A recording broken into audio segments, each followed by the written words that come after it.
So hello everyone, get set study में स्वागत है। आज हमारा क्लास 12th का चैप्टर 12 जो कि लास्ट रहेगा और सिक्योरिटी एस्पेक्ट से रिलेटेड क्वेश्चन आने ही आने हैं। ठीक है, एमसीक्यू में या फिर 4 नंबर के क्वेश्चन यहाँ से इस चैप्टर से उठ के आने ही वाला है। ठीक है, तो हम देखने वाले हैं किस तरह के क्वेश्चन बन सकते हैं। फायरवॉल पूछ सकता है या तुम्हें टर्म्स को एक्सप्लेन करने को कह सकता है, ट्रोजन क्या होता है, रैनसमवेयर क्या होता है। ये सब हम इस चैप्टर में देखेंगे। तो स्टार्ट करते हैं। Threats and prevention. होता क्या है कि अगर हमारा कंप्यूटर किसी एक्सटर्नल डिवाइस से लिंक नहीं है या फिर कहीं बाहर से लिंक नहीं है तो उसमें कोई दिक्कतें नहीं आएंगी। मगर कौन चाहेगा कि अपना कंप्यूटर जो है वो बाहर की चीज़ों से कनेक्ट ना हो। ठीक है, तो हमें क्या करना पड़ेगा, सिक्योरिटी थ्रेट से हमें कुछ ना कुछ तरीके लगाने पड़ेंगे कि हम अपने कंप्यूटर को सिक्योर बना सकें। तो network security is a concern with protection और device as well as data. ठीक है, हमारे डिवाइस का और डेटा को संभाल के रखना फ्रॉम इलेजिटिमेट एक्सेस। कोई अलग से कोई मिसयूज़ ना कर ले उन चीज़ों को, हमें उससे बचा के रखना है। तो threats including all ways in which one can exploit any vulnerability. ठीक है, कोई भी वर्नरेबिलिटी हटा सकता है, वीकनेस उठा सकता है हमारे सिस्टम में या हमारे नेटवर्क में जिससे कनेक्टेड है। ठीक है, जिससे हमारी कंप्यूटर को हार्म हो सकता है या फिर हमको हमारे रेपुटेशन को डैमेज हो सकता है। तो एक मालवेयर की बात करते हैं, ये मतलब मेलिशियस सॉफ्टवेयर। ठीक है, MEL और WAR, मेलिशियस सॉफ्टवेयर मिला के मालवेयर बनता है। It is any software developed with an intention to damage hardware devices. अगर तुम्हारे हार्डवेयर डिवाइसेस या डेटा स्टील करना या फिर कोई ट्रबल करना यूज़र को करने के लिए कोई सॉफ्टवेयर बनाया जाता है, उसको मालवेयर कहते हैं।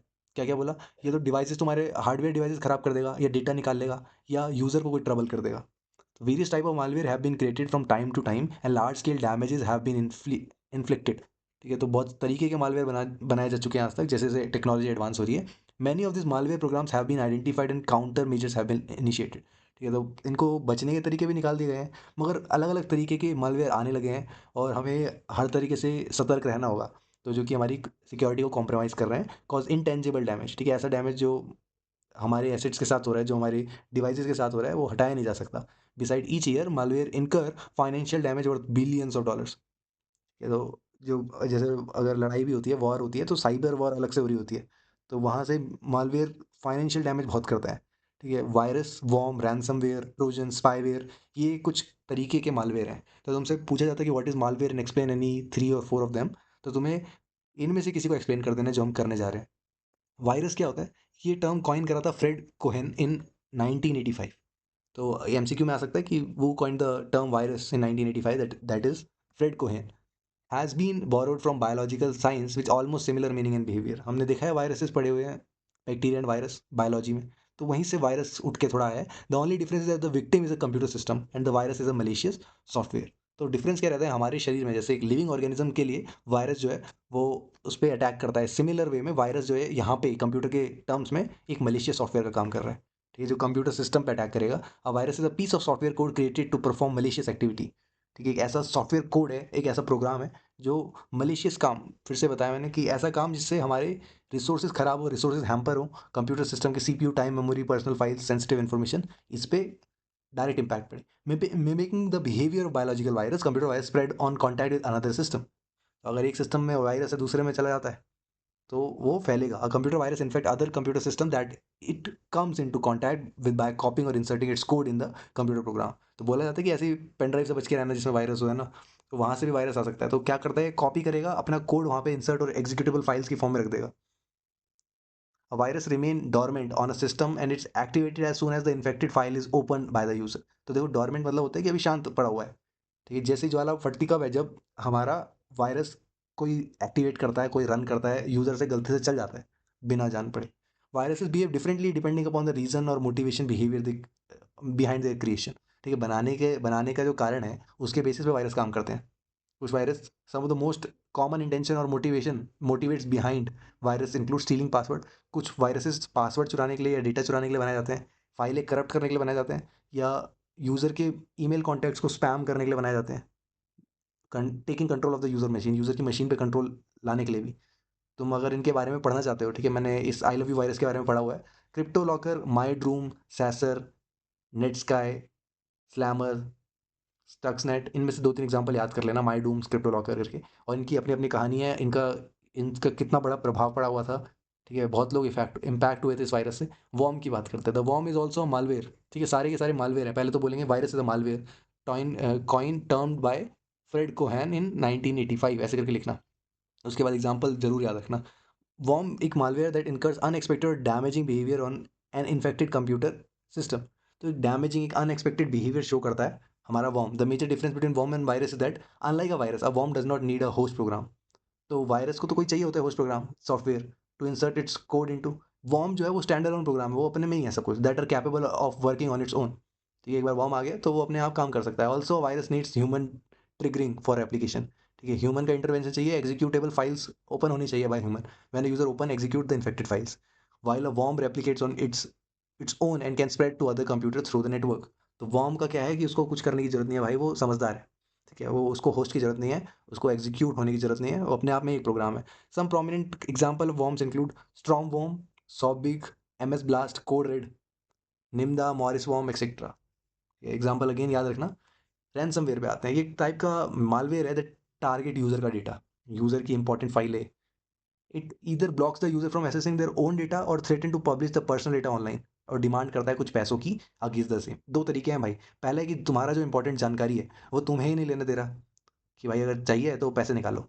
या फिर जो तुम्हारी जानकारी है वो ऑनलाइन सबको अवेलेबल करवा देंगे, पब्लिश कर देंगे, तो इस केस में भी पैसे की डिमांड करते हैं सब। Ransom simply block the access to the data while other encrypt data making it very difficult to access.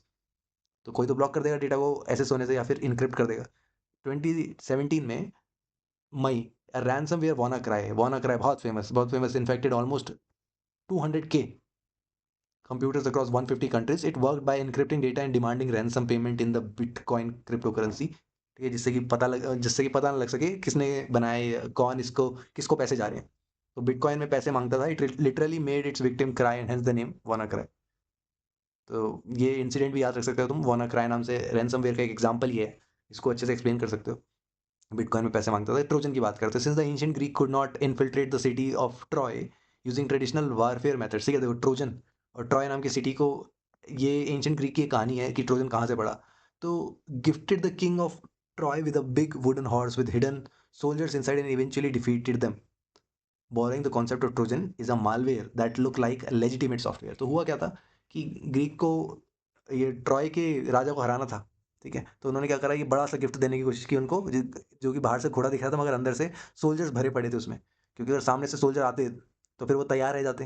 तो इसलिए उनको लगा कि चलो एक गिफ्ट आ रहा है, मगर पास आके देखा तो ये इनकी पूरी फौज आ गई थी, उसमें से निकल रही थी जो उन्होंने बड़ा सा घोड़ा गिफ्ट किया था।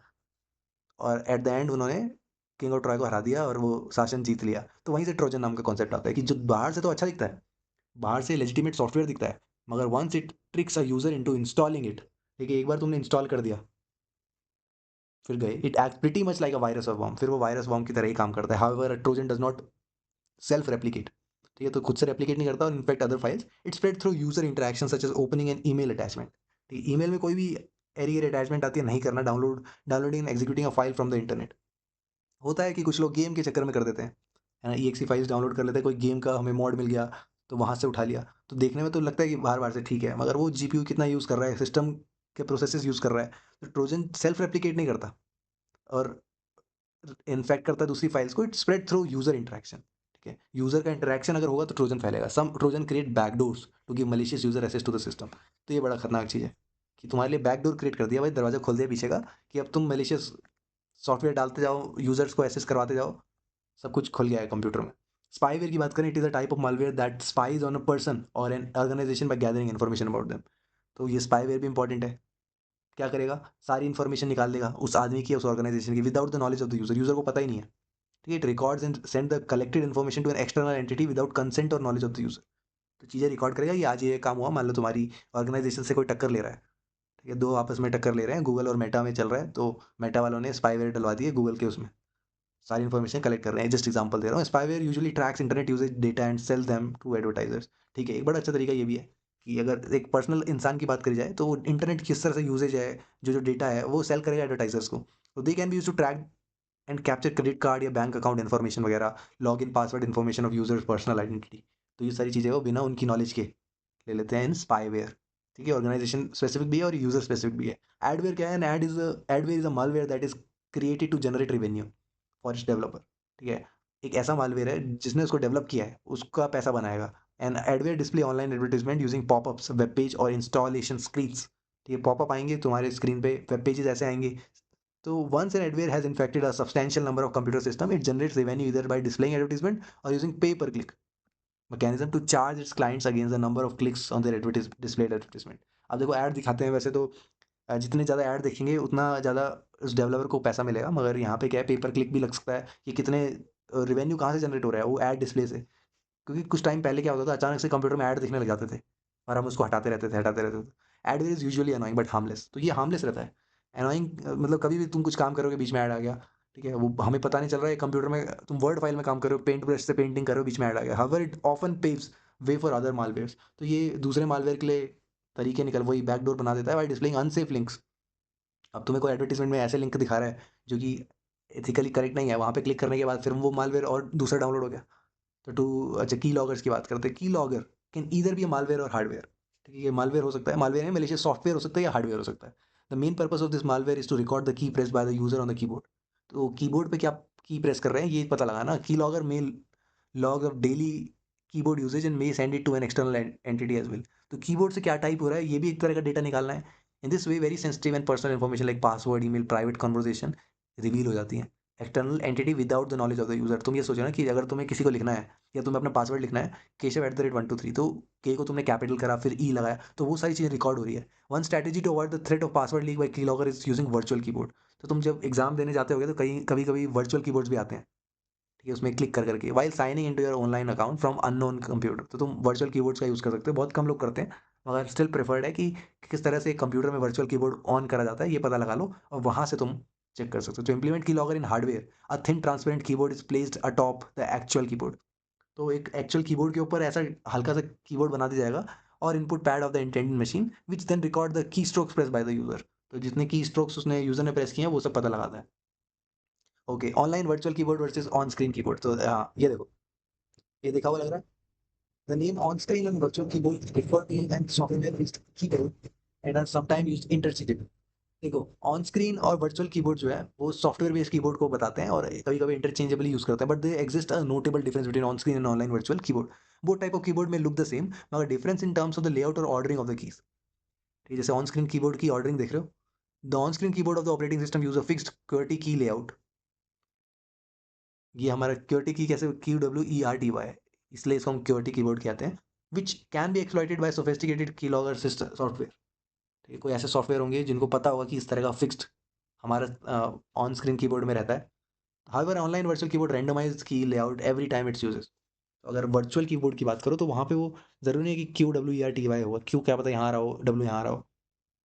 तो इससे और डिफिकल्ट हो जाता है, वेरी डिफिकल्ट फॉर की लॉगर सॉफ्टवेयर टू नो और record the keys press by the user. तो यही अंतर होता है। जैसे तुम ऑनलाइन वर्चुअल कीबोर्ड अगर एसबीआई में अगर तुम करने जाओगे तो वहाँ पे बहुत ही रिस्की है, क्योंकि यूज़र की इन्फॉर्मेशन सारी डिटेल्स है बैंकिंग की, तो वहाँ पे बचा के रखते हैं, तो कीबोर्ड चेंज होता रहता है। तो अगर कोई पूछे ऑन स्क्रीन और वर्चुअल में क्या डिफरेंस है, तो ऑन स्क्रीन में क्यूआरटी लेआउट रहता है, की लेआउट रहता है, बाकी ऑनलाइन वर्चुअल कीबोर्ड में रेंडमाइज की लेआउट रहता है। दोनों सॉफ्टवेयर ही हैं एक तरह से। Modes of malware distribution. Malware किस तरह से डिस्ट्रीब्यूट होता है, डाउनलोड कर दिया इंटरनेट से। देखो, malware once design can take many routes, बहुत सारे तरीके हैं उसको दूसरे तुम्हारे कंप्यूटर तक पहुंचने के लिए, और कुछ तरीके जो है डाउनलोड फ्रॉम द इंटरनेट है। Most of the malware is unintentionally downloaded into the hard drive of the computer bye the user. User कुछ और डाउनलोड करने जाता है, गलती से डाउनलोड हो जाता है। Of course the malware designs are smart enough to disguise their malware, but we should be very careful while downloading files from the internet. जब इंटरनेट से कोई फाइल डाउनलोड करते हो ऑथेंटिसिटी चेक कर लो, specially highlighted as free stuff. ठीक है, बहुत लोग करते हैं ऐसा कि मान लो एक मूवी डाउनलोड करने जा रहे हैं, मूवी की जगह कोई एपीके डाउनलोड हो गई फ़ोन में भी।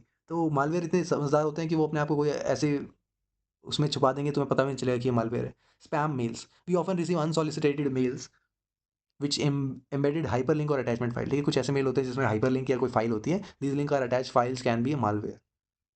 बहुत फेमस एग्जांपल रहते हैं कुछ बड़े यूट्यूबर्स के, वो जो स्पैम मेल्स क्लिक कर देते हैं और उसके बाद उनका क्रोम के सारे पासवर्ड जो है उन तक पहुंच जाते हैं। Removable storage device, often the replicating malware target the removable storage media like pen drive, SSD. ठीक है, जो चीज़ें आप रेप्लिकेट होती हैं, जो डबल होती हैं, वो पेन ड्राइव पे अटैक करेंगी। SSD card, music player, mobile phone, and infect them with malware that gets transfer to other system that they plugged into. उसके बाद वो पेन ड्राइव किसी और सिस्टम में लगाओ, वहाँ पे ट्रांसफर हो जाएगी। Network propagation, some malware like worms have the ability to propagate from one computer to another through a network connection. तो ये बड़ा रिस्की है कि अगर तुम्हारा नेटवर्क कनेक्शन है किसी कंप्यूटर के साथ, तो वो वहाँ से भी ट्रैवल हो सकते हैं कुछ फॉर्म्स। किस तरह से कॉम्बैट करें इन मलिशियस सॉफ्टवेयर्स को। Common sign of some malware infection include the following.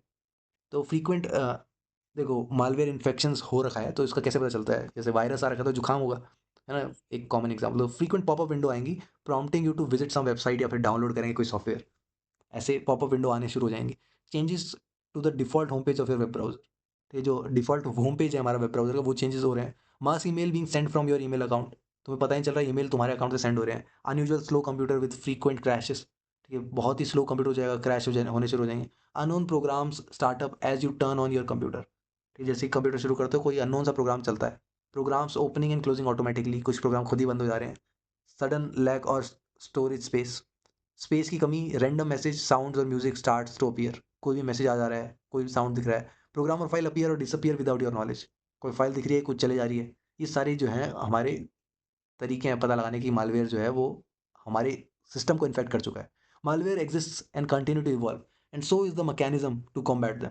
Malware तो अपने अपने तरीके से स्ट्रांग होते जा रहे हैं जैसे जैसे कंप्यूटर और आगे एडवांसमेंट हो रहा है टेक्नोलॉजी में, तो हमें भी उनके तरीके उनको कॉम्बैट करने के लिए उनसे अपनी रक्षा करने के लिए बढ़ते जा रहे हैं। As the saying goes the prevention is better than cure, हम प्रिवेंट करने पे ज़्यादा ध्यान देंगे। सो कुछ प्रिवेंटिव मेजर्स हैं, जैसे कि सबसे फेमस है anti virus, anti malware and other related software and updating them on regular basis. तो क्या होता है कि एंटी वायरस अगर तुम डाउनलोड करते हो तो जैसे कोई मार्केट में नया वायरस आता है तो उसको अपडेट करना पड़ता है एंटी वायरस को। ऐसा नहीं कि अगर तुमने 4 साल पहले एंटी वायरस डाउनलोड किया है तो बच जाओगे। नए तरीके के वायरस आएंगे तो नए एंटी वायरस बनेंगे तो नए पैचेस ऐड होंगे, तो उसमें उनको अपडेट करना रेगुलर बेसिस पे एंटी मालवेयर वगैरह को। Configure your browser security setting, browser security रखना कि कुकीज़, जावास्क्रिप्ट ये सब तुम रुकवा के रखना या फिर हम सेट कर सकते हैं इसको। Always check for a lock button in the address bar which while making payment, ठीक है, तो जब भी पेमेंट्स की बात आती है तो एक सिक्योर्ड कनेक्शन बैठता है, तो अगर ऐसा है तभी वो सेफ है। नेवर यूज़ पायरेटेड और अनलाइसेंस सॉफ्टवेयर, तो पायरेटेड अनलाइसेंस सॉफ्टवेयर में खतरा बना रहता है क्योंकि वो अनएथिकल तरीके से उठाए गए हैं। या तो तुम free and open source software का यूज़ कर लो, वो अपडेट भी होते रहते हैं टाइम टू टाइम। पायरेटेड में क्या है कि उसको तुम अपडेट भी नहीं कर पाओगे। Applying software updates and patches release by it's manufacturer, ठीक है, जो सॉफ्टवेयर अपडेट्स होते हैं अगर तुम फ़ोन यूज़ करते हो तो देखा होगा कि सॉफ्टवेयर अपडेट्स आते हैं, तो एक्चुअली वो एक तरह का इन्हांसमेंट है कि किसी मालवेयर से बचने के तरीके उसमें अलग से ऐड कर दिए जाएँ या कोई नया सिक्योरिटी सिस्टम ऐड कर दिया जाए तो उन पैचेस को अपडेट करते रहना। Take a regular backup of important data हमारे जैसे व्हाट्सएप का बैकअप होता रहता है। Enforcing firewall protection in the network, ठीक है, ये कंपनीज करती रहती हैं या फिर तुम भी अपनी तरफ से कर सकते हो, फायरवॉल प्रोटेक्शन कर सकते हो। Avoid entering sensitive password pins और personal information to unknown public computers. तो देखो पहले तो फायरवॉल प्रोटेक्शन क्या होता है कि जैसे एचटीटीपी फाइल्स होती हैं जो सिक्योर नहीं होती हैं वो खुलेंगी नहीं वो साइट है, ठीक है, और सेंसिटिव पासवर्ड वगैरह तुम अननोन कंप्यूटर पे या पब्लिक कंप्यूटर पे मत देना, अवॉइड करना। Avoid entering sensitive data on unknown wifi in a public place using your own computer also, तो सेंसिटिव डेटा जो है वो किसी वाईफाई पे, पब्लिक वाईफाई पे नहीं देना। अवॉइड क्लिकिंग ऑन लिंक और डाउनलोडिंग अटैचमेंट फ्रॉम अनसॉलिसिटेटेड ईमेल्स, ठीक है, जो ईमेल ऐसे आते हैं, ठीक है, स्पैम वाले, या पता भी नहीं चलता स्टिल कोशिश करना कि उनके लिंक या डाउनलोडिंग कोई अटैचमेंट को मत करना। Scan any removable storage device with an antivirus software before transferring data to and from it. Let's say pen drive, ठीक है, रिमूवेबल स्टोरेज डिवाइस कई तरह के हो सकते हैं, हमने यहाँ पे ऊपर देखे भी हैं।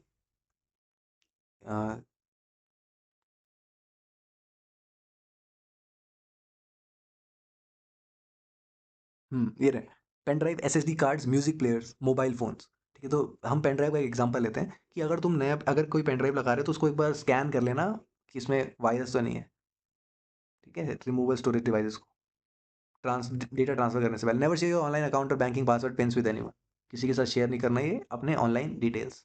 Remove all the program that does not recognise from your system, तुम्हें लगता है कि कुछ प्रोग्राम ऐसे ही हैं पता नहीं चल रहा क्यों है, तो एक बार पढ़ लेना नेट पे पहले कहीं वो इंपॉर्टेंट ना हो। Don't install any anti spyware antivirus program present to you in a popup और ऐड। मान लो एक ऐड आ गया तुम्हें कि ये सॉफ्टवेयर डाउनलोड कर लो, उससे इससे एंटीवायरस का काम होगा, मगर वही वायरस निकलता है, ऐसा भी हो सकता है। Use a popup window X icon, ठीक है, क्रॉस का आइकन होता है ऊपर रेड कलर का located in top right of the popup to close the ad instead of clicking the close button. ठीक है, आजकल इतने स्मार्ट हो गए हैं कि क्लोज बटन जानबूझ के बनाएंगे कि जैसे ही तुम उस पर क्लिक करो तो वो क्लोज दिखता है, सामने से होता नहीं। If you notice an installation has been started cancel immediately, ठीक है, गलती से कोई इंस्टॉलेशन शुरू हो गई तो उसको इमीडिएटली कैंसिल करो। एंटीवायरसेस क्या होते हैं? अभी तक हमने वायरस देख लिया, इनको एंटी मालवेयर भी कहते हैं। Initially antivirus software was developed to detect and remove virus only, hence name antiviruses. ठीक है, तो पहले तो हमारे पास वायरस के लिए मालवेयर हमें पता है बहुत सारे होते हैं, ट्रोजन भी हो गया, रैनसम भी हो गया, एडवेयर भी हो गया, तो वो सबको अब इंक्लूड कर देंगे क्योंकि शुरू में सिर्फ वायरस के लिए होता था इसलिए एंटीवायरस नाम था। However, with the time it has evolved and now come bundles with prevention, detection and removal of wide range of malware। ठीक है, बहुत तरीके हैं मालवेयर को रिमूव करने का काम आएगा। Methods of malware identification used by antivirus, अब देखो एंटीवायरस का भी तो एक तरीका होगा किस तरह से पता लगाते हैं वो। अब ये पेपर में आ सकता है, देखो मैंने इसका क्वेश्चन भी तुम्हें 5 मॉक टेस्ट जो बना रखे हैं, जिसका लिंक तुम्हें डिस्क्रिप्शन में मिल जाएगा, उसमें भी ऐसे क्वेश्चन बताए हुए हैं कि इसमें देखो 5 तरीके दे रखे हैं ABCD तक, तुमसे 4 पूछा जा सकता है। ठीक है, तो एंटीवायरस हमें बता दिया कि एंटी मालवेयर का काम करते हैं, और मेथड क्या यूज करते हैं ऐसा पूछ सकते हैं। तो सिग्नेचर बेस्ड डिटेक्शन पहला है। In this method an antivirus work with the help of a signature database known as virus definition file. Virus VDF full form again पूछी जा सकती है, VDF की full form virus definition file. तो antivirus help ये किस तरह से काम करता है, सिग्नेचर डेटाबेस होता है। This file consist of virus signature and it's updated continuously on real time basis. Signature मतलब जैसे किसी वायरस की कोई खासियत है वो उसमें डिफाइन करी हुई है। This makes regular update of an antivirus software a must. ठीक है, तो एंटीवायरस सॉफ्टवेयर जैसे जैसे अपडेट होता है, यहाँ पे वायरस डेफिनेशन फाइल में वायरसेस की लिस्ट उनके सिग्नेचर डेटाबेस में बढ़ती जाती है। ठीक है, if there is an antivirus software with an outdated VDF it is as good as having no antivirus software installed. तो बात का ध्यान रखना कि अगर तुम्हारे आउटडेटेड एंटीवायरस है तो वो ना होने के बराबर ही है। As a new malware will infect the system without getting detected. एक नया मालवेयर आके डिटेक्ट इन्फेक्ट कर सकता है। This method also fails to detect the malware that has an ability to change it signature. ये मेथड देखो signature based क्या है, एक मालवेयर की खासियत है, अगर कुछ इस तरह का शो कर रहा है वो, लेट्स से एक वायरस अपना लेट्स से डुप्लीकेशन बहुत सारे शो कर रहा है, तो हम उसको पकड़ लेते हैं वहाँ पे कि हाँ ये वायरस हो सकता है, ये प्रोग्राम नहीं है, ये लेजिटिमेट प्रोग्राम नहीं है, वायरस हो सकता है। मगर कुछ ऐसे वायरस होते हैं जो अपने सिग्नेचर्स को चेंज करते हैं, पॉलीमॉर्फिक रहते हैं, and the malware that has some portion of its code encrypted, ऐसे भी हो सकता है, कुछ कोड अपना इनक्रिप्टेड रखते हैं। तो इन सब चीज़ों के लिए सिग्नेचर बेस्ड डिटेक्शन नहीं हो पाती, क्योंकि ये यूज़ करते हैं वायरस डेफिनेशन फाइल्स को, जो कि रेगुलर अपडेट करनी पड़ती है। सैंडबॉक्स डिटेक्शन देखते हैं। In this method a new application और file is executed in a virtual environment. Sandbox में एक वर्चुअल एनवायरनमेंट में करेंगे, उसका behaviour fingerprint is observe for a possible malware. Depending on its behaviour the antivirus engine determine if it is a potential threat और not and proceed accordingly. कितना अच्छी चीज़ है, तुम्हें बोल दिया कि भाई यहाँ पे तुम्हें एक सैंडबॉक्स दे दिया। सैंडबॉक्स मतलब ऐसा है कि एक वर्चुअल एनवायरनमेंट है, तुम्हारा कंप्यूटर पे नहीं हो रहा है, ये लोकल कंप्यूटर पे नहीं हो रहा है, एक वर्चुअली जगह पे हो रहा है, और वहाँ पे उसको छोड़ दिया हमने। ठीक है, जैसे कीड़े मकोड़ों को छोड़ते हैं, अब वो जैसे ही खून चूसना वगैरह शुरू कर देंगे, कहने का मतलब है वायरस अगर अपना काम दिखाना शुरू कर देगा। ठीक है, बिहेवियरल फिंगरप्रिंट क्या कहते हैं, अपनी औकात पे आ जाएंगे दिखाना जो उनकी असलियत है। देखो अगर ठीक से काम कर रहे हैं तो ठीक है, तो वो मालवेयर नहीं है। मगर अगर उससे कुछ ऐसा दिख रहा है, वो एग्जीक्यूट हो रहे हैं, मल्टीपल फाइल्स हो रही हैं, या कुछ भी अनइवन सा दिख रहा है, तो वो सैंडबॉक्स में डिटेक्ट होता है, ना कि लोकल कंप्यूटर में। तो उसके बिहेवियर के बेसिस पे एंटीवायरस इंजन जो है पता लगाते हैं कि क्या ये थ्रेट हो सकता है या नहीं। एक एक लेजिटिमेट प्रोग्राम है, तो उसके बाद प्रोसेस होता है। Although this method is a little slow, क्योंकि यहाँ पे सैंडबॉक्स में डाउनलोड होता है पहले, मगर ये बहुत सेफ है। And new unknown application is not given access to actual resource of the system. तो एक्चुअल रिसोर्स नहीं होंगे, क्लाउड पे होंगे, जिससे हम हटाया जा सकता है। तो सैंडबॉक्स डिटेक्शन हो गया, सिग्नेचर बेस के बाद सैंडबॉक्स डेटा माइनिंग टेक्निक। उससे पहले वायरस सिग्नेचर देख लेते हैं। A virus signature is a consecutive sequence of bytes that is commonly found in certain malware sample। ठीक है, कुछ बाइट्स की ऐसी सीक्वेंस है जो कुछ ही मालवेयर में मिलती है। ठीक है, एक ऐसी सीक्वेंस है तो वायरस सिग्नेचर कहते हैं। That it means it contain within a malware और the infected files and not in unaffected files. तो कुछ ऐसा सीक्वेंस ऑफ बाइट्स हमें देखने को मिलती है जो कि इन्फेक्टेड फाइल्स में देखने को मिलेगी, वही हमारे वायरस के सिग्नेचर होते हैं। डेटा माइनिंग टेक्निक्स, ये क्या है, this method employs various data mining and machine learning techniques to classify the behaviour of the files, इधर बेनाइंग और मलिशियस। ठीक है, डेटा माइनिंग टेक्निक्स का शॉर्ट में यूज करते हैं कि क्या वो सही है, लेजिटिमेट है, या फिर क्या वो करप्ट है। ये पता लगाते हैं हम, मशीन लर्निंग या डेटा माइनिंग का यूज़ करते हैं फाइल का बिहेवियर चेक करने के लिए।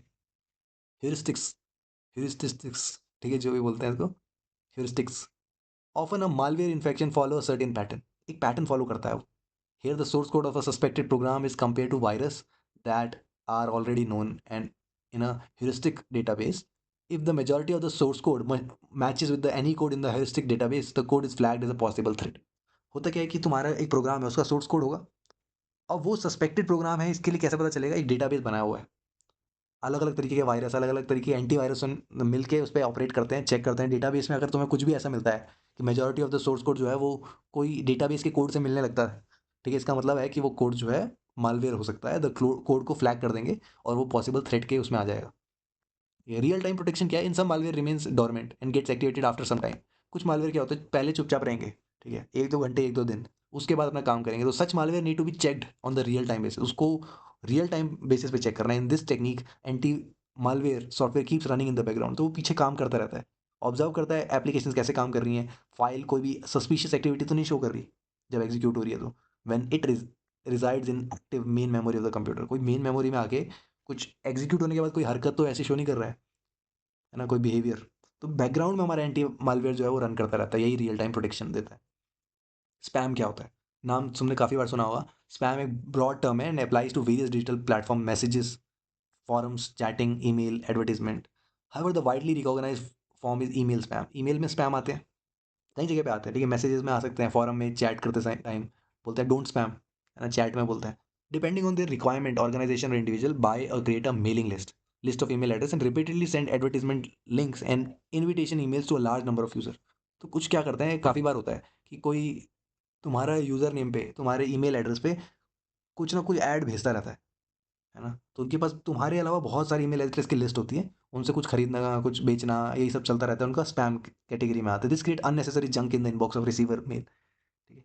तो उन्होंने तो भेज दिया अपने साइड से, मगर जो रिसीवर्स हैं, जो तुमने हज़ारों लोगों को भेजा है, इसलिए कुछ लिमिट भी लगा के रखते हैं कि तुम एक साथ इतने लोगों को मेल नहीं भेज सकते। ऑफन ट्रिक्स अ यूज़र इनटू बाइंग समथिंग या कोई डाउनलोडिंग अ पेड सॉफ्टवेयर और मालवेयर, ठीक है? तो कुछ लोग तो आएँगे ही झांसे में, तुमने 1000 लोगों को भेजा, एक को तो फँसा ही लेगा वो।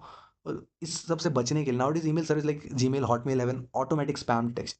तो आजकल ऑटोमैटिक स्पैम डिटेक्शन है, एडवांस एल्गोरिथम्स हैं, जो कि ऐसे ईमेल को फ़िल्टर कर देंगी और ईज़ी कर देंगी फॉर एंड यूज़र्स, ठीक है? कुछ बोलते हैं कि आजकल ऐसे स्पैम भी आ गए हैं कि मतलब स्पैम होते नहीं हैं, क्योंकि अब वो इम्पोर्टेंट मैसेज है और बहुत लोगों को भेजा गया है।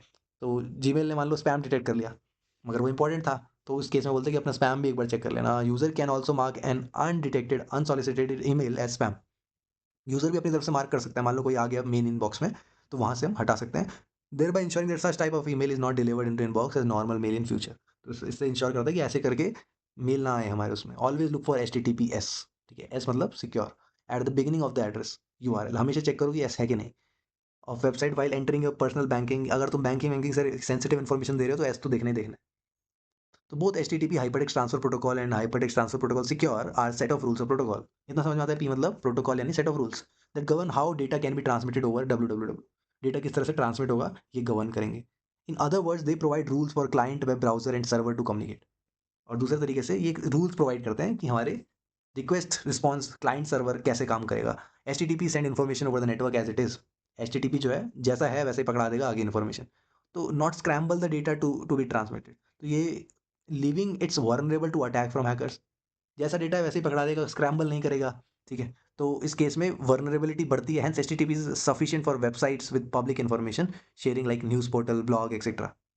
एचटीटीपी फाइन है अगर तुम्हें सिर्फ इन्फॉर्मेशन रीड करनी है, ऐसा कुछ न्यूज़ पोर्टल से इन्फॉर्मेशन लेनी है। मगर it comes to dealing with personal information, जहाँ पे तुम्हें अपनी इन्फॉर्मेशन डालनी है, बैंकिंग क्रेडेंशियल, पासवर्ड, तो हमें यूज़ करना पड़ेगा secure network using H T T P S. तो H T T P S encrypt the data before transmission, और ये डेटा को इनक्रिप्ट करता है, स्क्रैम्बल करता है।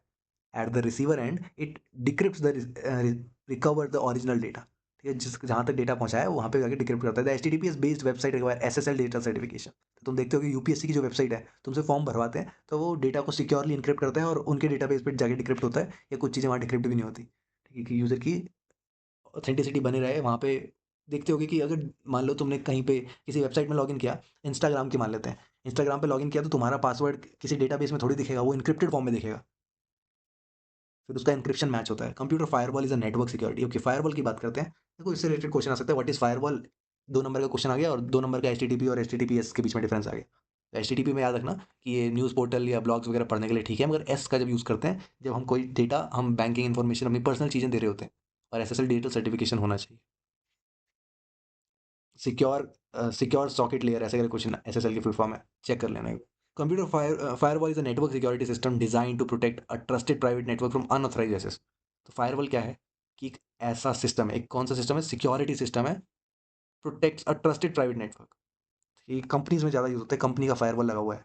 तो वो जब तुम जैसे मैं अपना एक छोटा एग्जांपल बताता हूँ, एनपीएम नोड मॉड्यूल्स हम डाउनलोड करते हैं, तो फायरवॉल उन इंपॉर्टेंट मॉड्यूल्स को भी डाउनलोड नहीं करने देता, हमें हटाना पड़ता है उससे। प्राइवेट नेटवर्क से या खुद के वाईफाई से कनेक्ट करना पड़ता है। तो इस तरह की चीज़ें ऑर्गेनाइजेशंस में होती हैं कि अनऑथराइज्ड एक्सेस ना हो या traffic originating from untrusted outside network. ये बहुत सारे पैकेजेस डाउनलोड करने हैं तो वो रोक देगा। The internet of different section of the same network. इस सेम नेटवर्क में अलग अलग सेक्शन, इंटरनेट और different section of the same network to which it is connected. Figure देख सकते हो तुम, फायरवॉल बिटवीन टू नेटवर्क्स, ठीक है? ये वाइड एरिया नेटवर्क है, ये लैन है। तो I discuss earlier, malware like worm has a capability to move across the network. Worm के पास क्या है? ये कैपेबिलिटी है, नेटवर्क के इधर उधर जा सकता है। In fact other computers the firewall act as the first barrier against malware.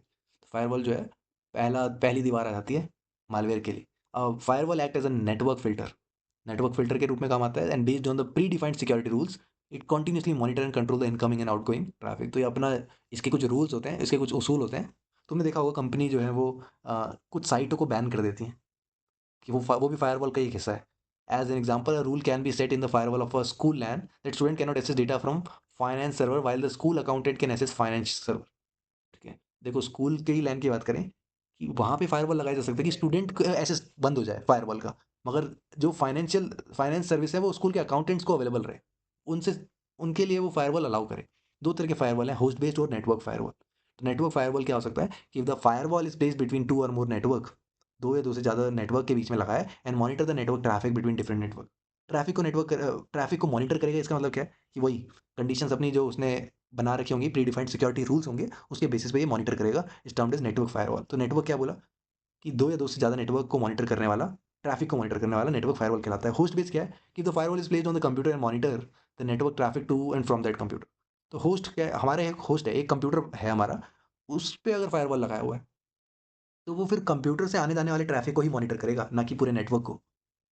ठीक है, कुकीज़ क्या होती हैं? सुना होगा कि वेबसाइट की cookies, the term cookie was derived from the term magic cookie used in Unix programmers to indicate a packet of data that a program receives and send it back unchanged. ठीक है, कुछ data जो है unchanged जो जाता था, Unix programmers के time पे यूज़ होता था ये। कुकी कहाँ से डिराइव हुआ है? मैजिक कुकी नाम पहले बोला जाता था, मैजिक कुकी। यूनिक्स प्रोग्रामर कहते थे to indicate a packet of data, एक डेटा का पैकेट है हमारे पास जो कि receive and sends it back unchanged, जो मिलता है और वापस आता है बिना चेंज हुए। Computer cookies a small file और डेटा। अब यहाँ से एक्चुअल डेफिनेशन शुरू है कि एक स्मॉल फाइल है, डेटा है, डेटा पैकेट है that is stored bye a website on the client computer. Important है ये कि वेबसाइट को तुमने लॉगिन करा, तुम्हारे कंप्यूटर में तुम क्लाइंट हो क्योंकि तुमने उस वेबसाइट पे गए। तो उस वेबसाइट पे लॉगिन करने के बाद जो चीज़ स्टोर हो जाती है बाय द वेबसाइट तुम्हारे कंप्यूटर पे, उसको हम क्या कहते हैं? कुकी कहते हैं। Cookie is edited only by the website that created it. तो कुकी कौन एडिट करता है? जो वेबसाइट बनाती है। Client computer act as a host to store the cookie. Client computer में बस कुकी स्टोर होती है। Cookies are use by the website to store browsing information of the user. User क्या ब्राउज कर रहा है? For example, while going through e commerce website, when a user adds item to cart, the website usually use cookies to record the item in the cart. ये cookie से पता चलता है क्या आइटम उसने डाल रखा है कार्ट में। A cookie can also be use to store other user centric information की लॉगिन क्रेडेंशियल, लैंग्वेज प्रेफरेंसेस, क्या सर्च थी, क्या रिसेंटली व्यू करा, क्या म्यूजिक की चॉइस है, क्या फेवरेट क्यूजीन है। That helps in enhancing the user experience and make browser time more productive. तो देखो ऐसा हो सकता है कि अगर तुम एक ई कॉमर्स वेबसाइट में जा रहे हो, तुम फ्लिपकार्ट या अमेजोन पे जा रहे हो, वहाँ पे तुमने क्या ऐड टू कार्ट करा वो कुकीज़ में स्टोर हो रहा है। क्या तुम सर्च कर रहे हो, क्या तुम टाइप कर रहे हो, किस चीज़ को तुम ज़्यादा देख रहे हो, कौन सा गाना तुम सुन रहे हो, फेवरेट क्यूजीन क्या है तुम्हारी, वो सारी चीज़ें स्टोर होती हैं कि वो यूज़ कर सके आगे तुम्हारे अकॉर्डिंग। ठीक है, फिर तुम्हें उसी से चीज़ें ज़्यादा रिलेटेड दिखेंगी। Depending upon their task they are different type of cookies. तो उनका कुकीज़ का भी टाइप है। Session cookies keep track of the current session and even terminate the session when there is time out. Banking website, तुम देखते होगे कि payment करने के लिए तुम्हें कुछ टाइम दिया जाता होगा कि 10 मिनट का टाइम है, पेमेंट कर दो। तो एक सेशन क्रिएट हो गया। तो सेशन कुकीज़ क्या करेंगे? करंट सेशन पे ध्यान रखेंगे। कुछ वेबसाइट्स होती हैं, तुम लॉगिन करने के बाद अगर चले जाते हो तो अगली बार आते हो दोबारा लॉगिन करना पड़ता है क्योंकि उसका सेशन ओवर हो चुका है। So if you accidentally left your E banking page open, let's say तुमने ई बैंकिंग पेज ओपन कर दिया, तो वो ऑटोमेटिकली क्लोज हो जाएगा after the time out. Time out के बाद वो क्लोज हो जाएगा। Similarly authentication cookies are used by the website to check if the user is previously logged in, authenticated और नॉट। तो ऑथेंटिकेशन कुकीज का पता लगता है कि क्या यूजर पहले भी आ चुका है इस वेबसाइट पे। तो कुछ देखते होगे तुम कि वेबसाइट पे जैसे लिंक्डइन है फॉर एग्जांपल, तुम खुल एक बार ओपन करोगे तो वो खुल जाएगा डायरेक्टली, दोबारा से लॉगिन नहीं करना पड़ेगा। क्यों? क्योंकि ऑथेंटिकेशन कुकीज ने बता रखा है कि ये यूजर पहले भी आ चुका है। This way you don't need to log in again and again while visiting different web pages और link of the same website. ठीक है, तो अगर अलग अलग चीज़ें तुम्हें एक्सेस करनी है सेम वेबसाइट पे, तो तुम्हें ऑथेंटिकेशन कुकीज क्या करेंगी? अलाउ करते रहेंगी। You may have also notice कि सर्टेन इन्फॉर्मेशन जैसे नाम, डेट ऑफ बर्थ या एड्रेस वगैरह ऑटोमेटिकली फिल हो जाता है ऑनलाइन फॉर्म में। तो autofill feature is also implemented by website using cookies. तो कुकीज़ की हेल्प से हम ऑटोफिल कर सकते हैं, हमें पता, वो वेबसाइट को पता चल जाता है। ठीक है, तो सेशन कुकीज़ हो गई, then there is authentication cookies, फिर दिस ऑटोफिल कुकीज़। ठीक है, ऐसे तुम बना सकते हो अगर कुकीज़ रिलेटेड पेपर में बड़ा क्वेश्चन आता है। ठीक है, तो इन तीन कुकीज़ को अच्छे से समझा सकते हो। और फिर कहाँ से आए? मैजिक कुकी से आए, यूनिक्स प्रोग्रामर बोलते थे। क्या करती हैं कि ये वेबसाइट की तरफ से काम करती हैं। ठीक है, चीज़ें स्टोर करती हैं, यूज़र बिहेवियर देखती हैं। और देखो threats due to cookies, cookies से भी खतरा है। Usually cookies are used for enhancing the users browsing experience and do not infect your computer with malware. Cookies का मेन काम क्या है? तुम्हारा ब्राउजिंग एक्सपीरियंस बेटर करना। तुम्हें जो पसंद है तुम्हें वो दिखाएंगे, तुम्हारा टाइम वेस्ट नहीं करेंगे बार बार लॉगिन करवाने में। मगर ये मालवेयर तो नहीं करते ना, मगर some malware might disguise as cookies, super cookies. कुछ इतने शाणे, इतने चालाक मालवेयर होते हैं, वो कुकीज़ की फॉर्म में डिसगाइज हो जाएंगे there is another type of cookie known as zombie cookies, ठीक है? तो कुछ कुकीज़ डिस्गाइज़ हो जाएँगी कुछ मालवेयर कुकीज़ के रूप में डिस्गाइज़ हो जाएँगे, जैसे कि सुपर कुकीज़ हो गए। कुछ तरह की कुकीज़ होती है zombie cookie that gets recreated after being deleted, दोबारा से क्रिएट हो जाएँगी डिलीट करने के बाद भी। Some third party cookies might share your user data without the consent of the user for advertisement in tracking purpose, ठीक है? कुछ जो है थर्ड पार्टी कुकीज़ जो हैं, वो तुम्हारा डेटा बेच भी सकती हैं, बिना तुम्हारी इजाज़त के। As a common example if you search for a particular item using your search engine, third party cookie will display advertisement showing similar items, जिससे कि तुम उस एडवर्टाइज़मेंट के थ्रू वहाँ तक पहुँचो। तो उनको कैसे पता चला कि तुम किस आइटम को देख रहे हो? तो यही हमारा थर्ड पार्टी कुकी जो है, कभी-कभी हमारा डेटा हमारे बिना कंसेंट के आजकल इस पे बहुत काम हो रहा है। पूछा जाता है कि आर यू गिविंग कंसेंट या एक्सेप्ट ऑल कुकीज़? ये सारी चीज़ें पूछी जाती हैं कोई भी वेबसाइट पे लॉगिन करने के या वेबसाइट को एक्सेस करने के बाद। So one should be careful while granting permission to any website to create and store cookies on the user computer. Permission देते समय तुम बोल सकते हो कि नेसेसरी कुकीज़ ही हम ग्रांट करते हैं, बाकी बिहेवियर चेक करने के लिए ये सब नहीं चाहते हैं। हैकर और क्रैकर में क्या अंतर है? तो ये दोनों लोग ऐसे होते हैं इनको बहुत नॉलेज है कंप्यूटर की। सिस्टम सॉफ्टवेयर की, operating system, computer network and programming की बहुत नॉलेज रखते हैं। They use this knowledge to find loopholes and vulnerability in computer system और computer network and gain access to unauthorised information. तो जिस पे लोगों का हक नहीं है या उनको एक्सेस करने के लिए नहीं दिया जा सकता, ऐसी इन्फॉर्मेशन पकड़ लेते हैं। कैसे? क्योंकि इनको बहुत नॉलेज है कंप्यूटर सिस्टम किस तरह से कंप्यूटर नेटवर्क्स काम करते हैं, सॉफ्टवेयर ऑपरेटिंग सिस्टम कैसे काम करते हैं, प्रोग्रामिंग लैंग्वेजेज़ उनको आती हैं। तो ये सारी नॉलेज होने की वजह से उनको कुछ लूपहोल्स, कुछ दिक्कतें, कुछ कमियाँ दिख जाती हैं किसी कंप्यूटर सिस्टम में जहाँ से वो अनऑथराइज़्ड इन्फॉर्मेशन उठा सकते हैं, जो सबको हक नहीं है, जो स हर कोई नहीं ले सकता, वो इन्फॉर्मेशन निकाल सकते हैं। In simple term hacker is a person जो कि इतना स्किल्ड है to hack and take control of computer system. तो कंप्यूटर सिस्टम पे कंट्रोल कर सकता है, उसको हैक कर सकता है। इंटेंट के हिसाब से बहुत तरह के हैकर होते हैं। White hat ethical hacker. Ethical क्यों बोला गया? ये अच्छे काम करते हैं। If a hacker use this knowledge to find and help in fixing security flaws. मान लो तुम्हारे एक बैंकिंग की कंपनी है और तुमने एक हैकर, एक व्हाइट हैट हैकर को अपॉइंट किया है, वो चेक करेगा कि तुम्हारे सिस्टम में कहाँ कमियाँ आ रही हैं। These are the hackers with good intention. इनका काम होता है ऑर्गेनाइज़ेशन की सिक्योरिटी एक्सपर्ट्स के रूप में काम आते हैं। ऑर्गेनाइज़ेशन हायर करेगी ऐसे एथिकल हैकर को और चेक करेंगी कोई भी सिस्टम में सिक्योरिटी थ्रेट्स तो नहीं है या कोई लूपहोल तो नहीं है। व्हाइट हैट हैकर काम करते हैं हमारे ब्लैक हैट हैकर के अगेंस्ट में। वो ये कि हम चोरों को ही पकड़ लेते हैं, खैर चोर तो नहीं है, कि किसी इंसान को ऐसे पकड़ लिया जिसको सारे चोरों के तरीके पता हैं, वो उन तरीकों को बंद कर दिया। Activist is a hacker with an aim to bring about political and social changes. तो जैसे एक्टिविस्ट होता है, एक्टिविस्ट ऐसा हैकर है जो पॉलिटिकल चेंजेस लाने की बात करता है, सोशल चेंजेस लाने की बात करता है। कर सकते हैं ऐसा कि कोई घोटाले का वो कर दिया कि किस तरह इतने मास स्केल पे लोगों को फूल करा जा रहा है, तो वो जागरूक कर सकता है कुछ ना कुछ तरीके निकाल के। इफ हैकर यूज नॉलेज अनइथिकली, ठीक है, अब जो है ये लॉज को ब्रेक करना, यहाँ सजा हो सकती है। Disrupt security bye exploiting the flaws and loop holes in the system, इनको हम ब्लैक हैट हैकर कहते हैं। जो सिस्टम में कमियाँ निकालते हैं और उसका यूज़ करते हैं, ना कि बताते हैं। ग्रे हैट हैकर क्या, distinction between different hacker is not always clear. They exist a grey hat hacker in between, which represent the class of hackers that are neutral. They hack system by exploiting its vulnerability, but they do not do so for monetary or political gain. The grey hat hacker system security as a challenge and just hack the system for fun. तो कुछ अच्छे hacker, कुछ क्या बोलो, neutral hacker कहते हैं इनको, grey hat hacker को, ठीक है? क्योंकि यहाँ पे बहुत सारी लेयर आती हैं, वाइट, ब्लैक, ग्रे। ग्रे में क्या है कि तुम गलत काम तो कर रहे हो, तुम सिस्टम को हैक कर रहे हो, एक्सप्लॉइट कर रहे हो, उसकी वर्नरेबिलिटी को, कमियाँ निकाल के उसको यूटिलाइज कर रहे हो, कुछ उसमें काम कर रहे हो, मगर वो कोई पॉलिटिकल या मॉनेटरी गेन के लिए नहीं, कि पैसा वसूली के लिए, वो जस्ट फन के लिए करते हैं। अब ये कुछ ग्रे हैट हैकर बता देते हैं कि हमने ये करा है ना? तो फिर वो वहाँ से चीज़ें ठीक भी कर सकते हैं। नेटवर्क सिक्योरिटी थ्रेट्स की बात करते हैं। अब नेटवर्क में भी दिक्कतें आ सकती हैं। वहाँ पे सिक्योरिटी थ्रेट्स क्या-क्या हो सकते हैं? खतरे क्या-क्या हो सकते हैं? पहला खतरा है denial of service, DOS, full form याद रखना। एक सिनेरियो जहाँ पे अटैकर हैकर लिमिट और stop an authorized user to access the service, device और any such resource by overloading the resource which illegitimate request. पहले ऐसे होता था कि मान लो, देखो, बेरोज़गारी बहुत बढ़ रखी है और किसी कहीं पे जाके तुम्हें एप्लीकेशन फॉर्म भरना है, अप्लाई करना है किसी जगह पे, तो वैसे तो क्या होता है कि बहुत सारे लोग अप्लाई करते हैं, तब भी डिनायल ऑफ सर्विस हो जाती है। बोलते नहीं कि यूपीएससी की वेबसाइट नहीं खुल रही, बंद पड़ी है वेबसाइट, ओवरलोड हो रखी है। तो वहाँ ज़रूरी नहीं कोई हैकर बैठा हो, वहाँ पे बहुत सारे लोग होंगे जो फॉर्म भरना चाह रहे होंगे, मगर ऐसा एक हैकर भी कर सकता है। मैं ये कहना चाह रहा हूँ कि वो इलेजिटिमेट इतनी रिक्वेस्ट भेज देगा, इतने फॉर्म अप्लाई करवा देगा कि लोगों को लगे कि सर्वर डाउन पड़ा हुआ है। सो ऐसा कर सकते हैं कि DoS attack flood the victim resource with traffic. इतना ट्रैफिक डाल देंगे, मेक रिसोर्स अपीयर बिजी, जिससे रिसोर्स बिजी दिखे। If attacker carry out a DoS attack on website, they will flood it with very large number of network packets by using different IP address. तो मान लो कि किसी hacker ने 1 lakh IP address लगा के उस पर अटैक करना शुरू कर दिया, ट्रैफिक बढ़ा दिया, जिससे कि लगा नेटवर्क बहुत बिजी चल रहा है और साइट कोई एक्सेस नहीं कर पा रहा। This way the web server would be overloaded and will not be able to provide service. तो कुछ लोग दुश्मनी निकालने के लिए कर सकते हैं टू लेजिटिमेट यूजर, ठीक है, कि जो एक्चुअल यूजर हैं, मान लो जो काम करें, जो खरीदेंगे वहाँ पे जाके, वो ना कुछ कर पाए तो तुम बिजी रख रहे हो पूरे नेटवर्क को। The user will think that the website is not working. User को लगेगा वेबसाइट काम नहीं कर रही, जो कि विक्टिम की ऑर्गेनाइजेशन को डैमेज देगा। Some ways DoS attack can be done on resources like email servers, network storage, disrupting connection between two machine, या state of information, resetting of session. ये सब करने के लिए डॉस अटैक्स होते हैं। अगर DoS attack makes a server crash, the server और resource can be restarted to recover from the attack. अगर मान लो सर्वर क्रैश करवा दिया डॉस अटैक ने, डॉस मतलब डिनाइल ऑफ सर्विस, डिनाइल मतलब मना करना, किसी सर्विस को मना करवाना। अब उसने सर्वर क्रैश करवा दिया, कोई यूज नहीं कर पा रहा। A flooding attack is difficult to recover from, as this can be some genuine legitimate request in it as well. मान लो कि 500 बच्चे जो हैं वो यूपीएससी का फॉर्म आखिरी डेट में भर रहे हैं, मगर एक स्मार्ट यूपीएससी एस्पिरेंट है जिसने सोचा कि इन बच्चों को फॉर्म नहीं भरने देना, तो उसने डिनाइल ऑफ, देखो अभी नहीं हो सकता क्योंकि यहाँ पे अब कैप्चा वगैरह आ गए हैं, है ना, चीज़ें ऐसी आ गई हैं कि अटैक नहीं कर सकते इतना। कुछ लेयर, अब मल्टीपल लेयर्स आ गई। पहले के टाइम पे क्या होता था, एक ही फॉर्म होता था, उसी फॉर्म को पूरा भरना होता था। अब वो चला गया तो ठीक है, नहीं गया तो फिर दोबारा से भरो। तो यहाँ पे डॉस अटैक में क्या है कि फ्लडिंग अगर होती है, क्रैश हो गया सर्वर तो दोबारा से स्टार्ट हो जाएगा। फ्लडिंग अगर हो गई तो इसका मतलब अब पता नहीं है इसमें से 500 जेन्युइन लोग कौन है। तो अगर हम उसको रिमूव करेंगे तो जेन्युइन लेजिटिमेट लोग भी चले जाएंगे, उनकी रिक्वेस्ट भी चली जाएगी।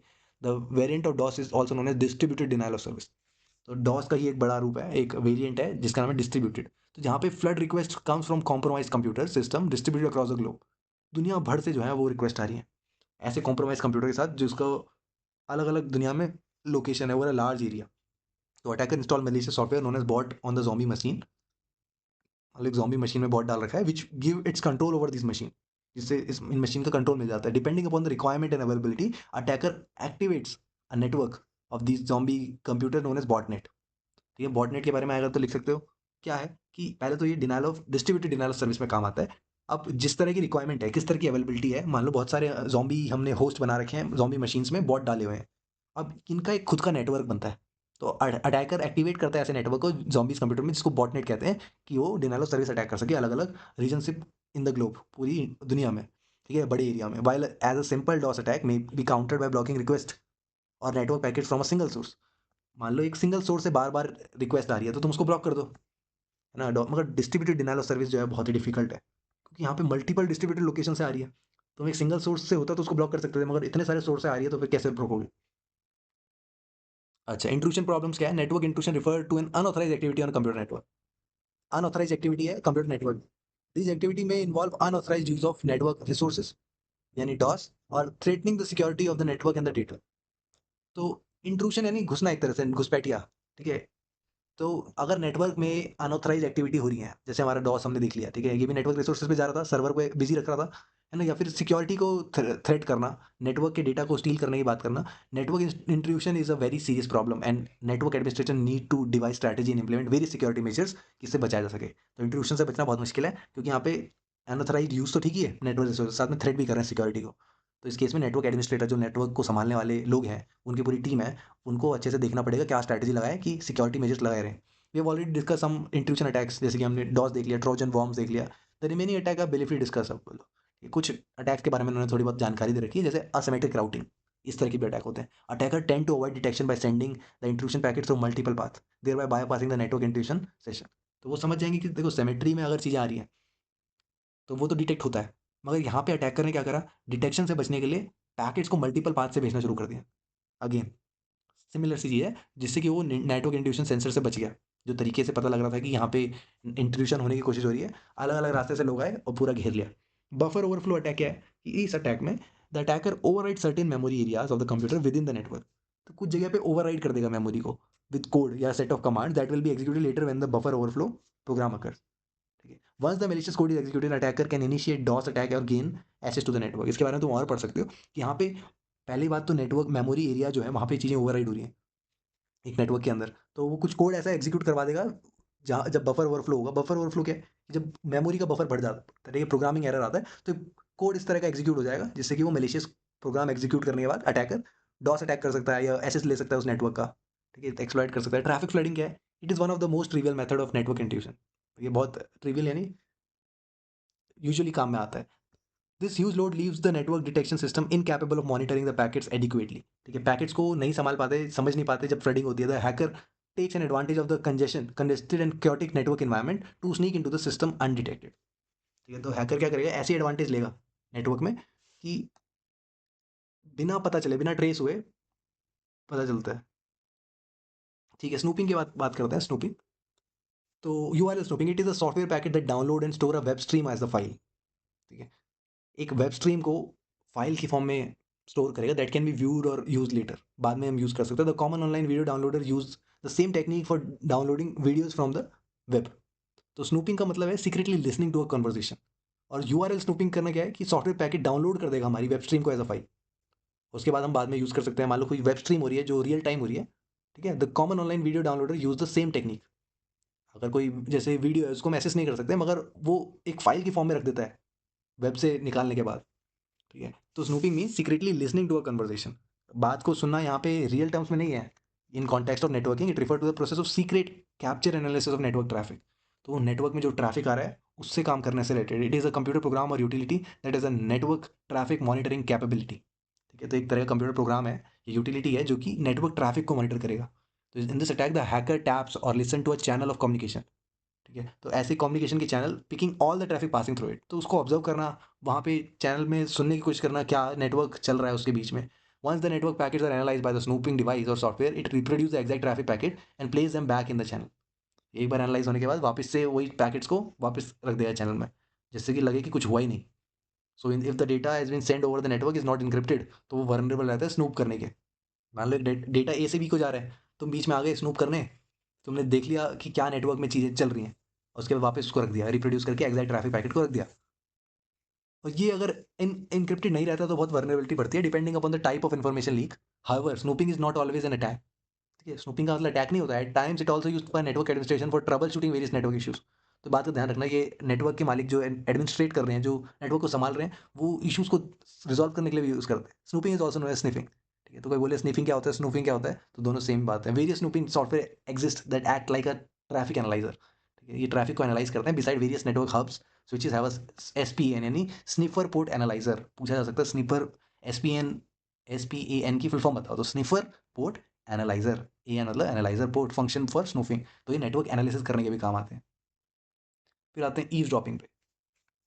The term eavesdropping has been derived from the literal practice of secretly listening to the conversation of people by standing under the eaves of the house. तो अगर दो लोगों की बातें सुनना, एक तीसरा आदमी सुन रहा है, ठीक है? तो उसको हम ईव्सड्रॉपिंग कहते हैं। स्नूफिंग में क्या था कि हम नेटवर्क ट्रैफिक को एनालाइज कर रहे हैं। यहाँ पे unlike snooping when the network traffic can be stored for later analysis, eavesdropping is an unauthorised real time interception, ठीक है? अगर जैसे स्नूफिंग में क्या था कि नेटवर्क ट्रैफिक को पकड़ा, उसको स्टोर कर लेते हैं बाद में एनालाइज करने के लिए, उसको रेप्लिकेट कर देते हैं फिर वापस भेज देते हैं। ईव्सड्रॉपिंग में रियल टाइम चीज़ें समझी जा रही है। And monitor of private communication between two entities over a network, ये दो प्राइवेट कम्युनिटीज़ को मॉनिटर करा जा रहा है। Also the target are usually the private communication channels like phone call. छोटे से एग्जाम्पल फोन कॉल का ही ले लेते हैं। ये इंस्टेंट मैसेज लेता है, वीडियो कॉन्फ्रेंसिंग या फैक्स ट्रांसमिशन, है ना, इंटरसेप्ट करता है। तीसरा आदमी दो लोगों की फोन कॉल पता लगा रहा होता है। In older days eavesdropping was performed by a conventional telephone line वो नोन एज वायर टैपिंग, ठीक है? पहले के टाइम पे वायर टैपिंग करी जाती थी कि गुंडे ने कितने रुपए कहाँ से मंगा रहा है वो सब पुलिस पता लगाती थी। Digital device like laptop and cell phones that have a built in microphone और camera can be easily hacked, ठीक है? जैसे तुम्हारे कंप्यूटर में माइक्रोफोन होगा, कैमरा होगा, तो eavesdropping using rootkit method malware, ठीक है? रूट किट अगर मालवेयर है तुम्हारे पास तो तुम ये चीज़ें हैक कर सकते हो, कैमरा और माइक्रोफोन, किसी की इन्फॉर्मेशन ले सकते हो। Eavesdropping is different from snooping while former happen in real time later does not. तो एक इंपॉर्टेंट अंतर समझ में आया। रियल टाइम में ईव्सड्रॉपिंग होती है, स्नूपिंग में रियल टाइम की जरूरत नहीं होती। As example in eavesdropping imagine someone listening to your private conversation, तुम्हारी प्राइवेट बातें सुन रहा है, एक हिडन माइक्रोफोन लगाया हुआ है तुम्हारे रूम में, by physically standing near the window, या फिर वो तुम्हारे खिड़की के आसपास है। However in snooping that person may take a copy of letter that is addressed to your friend and keep the copy with himself and send the original letter to the intended address, ठीक है? तो अगर तुम किसी exam की paper को उठा के छाप छुप के अपने पास रख लेते हो एज अ कॉपी, तो वो एक तरह का स्नूपिंग है। समरी देख लेते हैं। Malware is a software developed with an intention to damage computer hardware. Hardware software data चुराना या ट्रबल करना यूजर को मालवेयर का काम होता है। वायरस क्या है? एक ऐसा कोड है जो मेलिशियस एक्टिविटी करेगा और हैम्पर करेगा रिसोर्सेज को। Worm is also malware that incurs unexpected damaging behaviour. Worm भी एक तरह का मालवेयर है और इन्फेक्ट करेगा कंप्यूटर सिस्टम को। बस वायरस में क्या है, एग्जीक्यूट करना पड़ता है। वॉर्म जो है वो एक सेल्फ मेड प्रोग्राम है। Worms are stand alone programs, हाँ स्टैंड अलोन प्रोग्राम्स है that are capable of working on its own. Ransomware जो ऐसा है कि यूजर के डेटा को टारगेट करता है, ये ब्लॉक करेगा यूजर को खुद का डेटा, या उनको धमकी देगा कि उनको पर्सनल डेटा को ऑनलाइन डाल देगा। कुछ पैसे की डिमांड करता है, वो भी क्रिप्टो में, ठीक है? Trojan is a malware that looks like a legitimate. Trojan बताया था, ट्रोजन हॉर्स, तो एक लेजिटिमेट सॉफ्टवेयर की तरह लगता है। जैसे ही यूजर इंस्टॉल करता है फिर वो वायरस और बॉम्ब का ही काम करता है। स्पाईवेयर रिकॉर्ड करेगा, सेंड करेगा इन्फॉर्मेशन को एक्सटर्नल एंटिटी को बिना तुम्हारी कंसेंट के, पता ही नहीं चलेगा तुमने स्पाईवेयर डाउनलोड कर रखा है। एडवेयर डिस्प्ले करेगा अनवांटेड एडवर्टाइजमेंट को, पॉपअप्स को, जिससे कि एडवर्टाइजमेंट के फायदे मिले, वो तुम्हें अनवांटेड पॉपअप्स दिखने लगेंगे। की लॉगर लॉग्स तुम्हारे डेली कीबोर्ड के लॉग्स को पता लगाएगा और एक्सटर्नल एंटिटी को भेज सकता है। ऑन स्क्रीन में तुम्हारे पास QWERTY की लेआउट होता है और ऑनलाइन वर्चुअल कीबोर्ड जो है रैंडम उसमें कीज रहती हैं, बात हो चुकी है इसमें। Malware can take many routes to reach to computer, जिसमें डाउनलोडेड फ्रॉम इंटरनेट से डाउनलोड करना, स्पैम ईमेल या फिर इन्फेक्टेड स्टोरेज डिवाइस SSD या फिर पेन ड्राइव, नेटवर्क प्रोपोगेशन से भी जा सकता है, वॉर्म्स जैसे जाते हैं। Antivirus software use to detect, antivirus का काम क्या है, इसलिए एंटीवायरस रखा गया कि वायरसेस या मालवेयर्स को डिटेक्ट करना है। ये बंडल में आते हैं इन prevention detection removal of wide range of malware, ठीक है, उनको प्रिवेंट करना, पता लगाना अगर ऑलरेडी है, रिमूव करना, इसके लिए एंटीवायरस काम में आते हैं। कुछ मालवेयर जो हैं वो देखो, अगस्त हो गया, अवस्थ हो गया, जो भी एंटीवायरस है उनके भी एग्जाम्पल याद रखना कि some of the prominent method of malware identification क्या क्या है। सिग्नेचर बेस्ड डिटेक्शन, हमने देखा था कि वायरस के यहाँ पे सिग्नेचर देखते हैं, डेफिनेशन फाइल, और स्टैंड बॉक्स डिटेक्शन हो सकता है, ह्यूरिस्टिक्स हो सकता है, फिर डेटा माइनिंग वाला भी देखा था हमने। तो वो सारे एग्जाम्पल याद रखना है। Unwanted data information email advertisement is called spam, जो कि जरूरत नहीं है, ऐसे डेटा अनवांटेड आ रहे हैं। HTTP और S में क्या अंतर है, सेट ऑफ रूल्स हैं ये कि किस तरह का डेटा ट्रांसमिट होगा वर्ल्ड वाइड वेब में। फायरवॉल एक नेटवर्क सिक्योरिटी सिस्टम है design to protect a trusted private network from unauthorise access. ठीक है, फायरवॉल से किसी ट्रस्टेड नेटवर्क को अनऑथराइज एक्सेस ना मिल पाए, कोई ट्रैफिक ऐसा ना ओरिजिनेट हो, अनट्रस्टेड एक्सटर्नल नेटवर्क से बचाया जा सके फायरवॉल के थ्रू। दो तरह के फायरवॉल है, नेटवर्क फायरवॉल या होस्ट बेस्ड, सिर्फ एक कंप्यूटर पे लगा होगा, उसकी एक्टिविटीज नेटवर्क एक्टिविटीज पे ध्यान दे रहा होगा। कंप्यूटर कुकीज स्मॉल फाइल और डेटा पैकेट, ये स्मॉल फाइल है जो कि स्टोर होगा by the website on the client computer, website store करेगा क्लाइंट के कंप्यूटर में। तो cookies are use for website to store browsing information, कि ब्राउज करने की क्या इन्फॉर्मेशन है, या हैकर क्रैकर फाइंड करेंगे लूप होल्स या वर्नरेबिलिटी, क्योंकि इनको बहुत नॉलेज है। तो ऐसी चीज़ देखेंगे कि क्या कमी है इस सॉफ्टवेयर में, क्या सिस्टम में कमी है, फिर वो लूप होल निकालने के बाद अनऑथराइजली एसेस कर देंगे इन्फॉर्मेशन में, चीज़ें उठा लेंगे, चुरा लेंगे accordingly. If hacker use knowledge, अगर कोई हैकर अपनी नॉलेज को सिक्योरिटी फ्लॉज को पता लगाने में हेल्प कर रहा है, उसको फिक्स करने में मदद कर रहा है, उसको वाइट हैट हैकर कहेंगे। और हैकर अगर अपनी नॉलेज को यूज़ कर रहे हैं अनइथिकली, लॉज को ब्रेक करके, सिक्योरिटी तोड़ के कुछ एक्सप्लॉइट करने के लिए लूप होल्स को, तब उसको हम कहेंगे ब्लैक हैट हैकर। ठीक है, इन तीनों में अंतर पूछा जा सकता है। ग्रेट हैकर क्या है, वो बस सिस्टम की सिक्योरिटी को चैलेंज करते हैं just for fun. Denial of service attacks flood करेंगे विक्टिम की रिसोर्स को with traffic making the resource appear busy. Traffic कितना आ जाएगा, अब वो सिंगल सोर्स से नहीं आए, मल्टीपल सोर्स से आए तो डिस्ट्रीब्यूटेड हो जाएगा।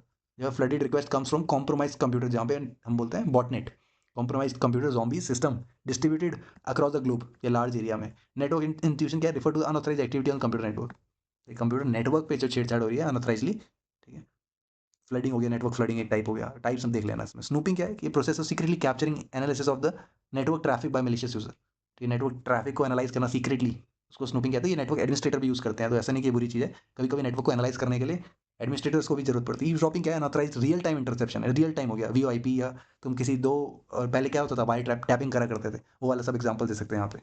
अब एक्सरसाइज पे आ जाते हैं। सो हमारा पहला क्वेश्चन कहता है कि why is a computer consider to be safe if it is not connected to a network और इंटरनेट। अगर वो अलूफ है, अलूफ मतलब ऐसे कि अकेला है, ठीक है, और वो किसी से कनेक्टेड नहीं है, तो क्यों सेफ कहते हैं। Computer is consider to be safe because due to reduce exposure और एक्सटर्नल थ्रेट्स लाइक मालवेयर और हैकिंग अटेम्प्ट्स। ऑब्वियसली बात है, जब वो किसी और लिंक को क्लिक ही नहीं कर रहा है, वो अपने पे है, ठीक है, लोकली चीज़ों को स्टोर कर रखा है, तो फिर वो सेफ है। तो यहाँ पे ध्यान रखना कि पेन ड्राइव से भी चीज़ें डालने से खतरा बना रहता है। Why is computer, what is a computer virus क्या होता है, और कुछ कंप्यूटर वायरस बताओ जो कि रिसेंट पॉपुलर है। ठीक है, तो इतना इंपॉर्टेंट था ये सब, CryptoLocker, I love you My Doom, Sasser, Netsky Slammer, Stuxnet. ठीक है, NCERT में ही दे रखा है। कंप्यूटर वायरस एक पीस ऑफ सॉफ्टवेयर कोड है जो कि मैलिशियस एक्टिविटी परफॉर्म करेगा, हमारे रिसोर्सेज को हैम्पर करेगा। और कंप्यूटर सिस्टम जैसे कि CPU हो सकता है, मेमोरी, पर्सनल फाइल्स हो सकता है, या सेंसिटिव इन्फॉर्मेशन हो सकता है। It infects other computer system that comes in contact. तो अगर मान लो कॉपी कर दिया या इंसर्ट कर दिया वो कोड तुमने दूसरे कंप्यूटर प्रोग्राम में, तो एग्जीक्यूटेबल फाइल्स की फॉर्म में ये काम करता है। फाइल एग्जीक्यूट होगी तो वायरस अपना काम दिखाना शुरू कर देगा। कंप्यूटर वॉर्म कैसे वायरस से डिफरेंस है ये बताओ। हमने बात करी हुई है इस पे। Major difference between worm and virus is that unlike a virus, a worm does not need a host program. Worm को कोई होस्ट प्रोग्राम की जरूरत नहीं है, कोई सॉफ्टवेयर की जरूरत नहीं है कि जिसमें अपना कोड इंसर्ट कर देंगे। वॉर्म एक स्टैंड अलोन प्रोग्राम है, एक अपने आप में ही जीता जाता प्रोग्राम है, that is capable of working on its own. Also virus need human triggering, ये ह्यूमन अपनी तरफ से ट्रिगर करेगा, रेप्लिकेट करने के लिए ह्यूमन एग्जीक्यूट करेगा। मान लो तुमने एक फाइल ओपन कर दी, ठीक है, अब उस फाइल को जैसे ही ओपन करो एग्जीक्यूट हुई, तो ह्यूमन ने अपना इंटरवेंशन कर दिया, वायरस अपना काम दिखाना शुरू। वायरस वॉर्म को क्या है, वो खुद से रेप्लिकेट करता है and can spread through the computer, through the network. Computer में नेटवर्क के थ्रू भी जा सकता है। अच्छा, हम पैसे निकलवाने के लिए रैनसमवेयर कैसे काम आता है। रैनसमवेयर एक टाइप ऑफ मालवेयर है, the target user data, user की डेटा पे काम करता है वो। या तो तुम्हें डेटा लेने ही नहीं देगा, तुम्हारी इंपॉर्टेंट फाइलें सब रुकवा देगा, ब्लॉक कर देगा, एसेसिंग देयर ओन डेटा, या फिर थ्रेटन करेगा कि मैं इसको पर्सनल डेटा को ऑनलाइन शेयर कर दूंगा। तो इससे बचने के लिए वो एक डिमांड करता है, कुछ रैंसम, कुछ मनी की डिमांड करता है पेमेंट की in the form of bitcoin crypto currency. Short note on difference method of malware identification use by antivirus software. तो किस तरह की आइडेंटिफिकेशन माल, देखो ये वेरी इंपॉर्टेंट क्वेश्चन है, ये आने के चांसेस भी हैं। अगर आता है तो फिर बहुत से लोग नहीं लिख पाएंगे, हमने ये अच्छे से डिस्कस भी किया है। तो क्या मेथड यूज करता है एक मालवेयर आइडेंटिफिकेशन सिस्टम, कि किस तरह से एंटीवायरस काम करता है। तो कुछ कई तरीके हैं, अलग अलग तरह के एंटीवायरस काम करते हैं। तो डिफरेंट मेथड्स में से पहला आता है सिग्नेचर बेस्ड डिटेक्शन। इस मेथड में antivirus work with the help of signature database. एक सिग्नेचर डेटाबेस है जिसको हम वायरस डेफिनेशन फाइल VDF काफ़ी बार बोल चुके हैं। This file consist of virus signature. Virus के सिग्नेचर यानी सिग्नेचर नहीं कि yes, तुम्हारे साइन हो गए, नहीं। वायरस के कुछ ऐसे मूव्स होते हैं, ऐसे तरीके होते हैं जो कि पता लगाते हैं कि ये वायरस है, ये एक स्पेसिफिक वायरस है, उनके नाम भी होते हैं। तो it updated continuously on a real time basis, और ये हमारा फाइल जो है, वायरस डेफिनेशन फाइल अपडेट होती रहती है जैसे जैसे नए वायरस आते हैं, जिससे रेगुलर अपडेट करना मस्ट हो जाता है। अगला है सैंडबॉक्स डिटेक्शन। ये वाला भी बड़ा इंटरेस्टिंग तरीका है कि तुम्हारा नया एप्लीकेशन या फाइल को हम एग्जीक्यूट करते हैं एक वर्चुअल इन्वायरमेंट में, ना कि लोकल कंप्यूटर में। एक वर्चुअली सैंडबॉक्स इन्वायरमेंट में करते हैं और उसको फिर बिहेवियर चेक करते हैं, बिहेवियर फिंगरप्रिंट, थोड़ा कीवर्ड्स का ध्यान रखना। It's behaviour fingerprint is observed for all possible malware. उसको टेस्ट करते हैं एक वर्चुअल इन्वायरमेंट में, एक सैंडबॉक्स इन्वायरमेंट में। तो उसका बिहेवियर देख के हमारा एंटीवायरस इंजन डिटरमाइन करता है कि क्या ये थ्रेट है या नहीं। Not and proceeds accordingly.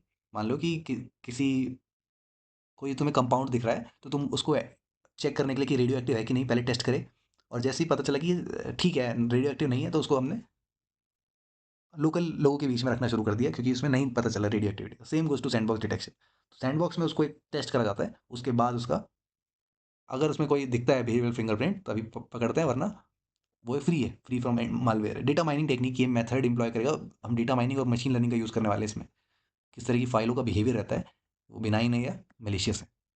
Heuristics, मैंने बताया कि हेरिस्टिक्स में हमारे पास हेरिस्टिक के लिए एक डेटाबेस होता है जहाँ से कुछ पैटर्न फॉलो करते हैं malware infection.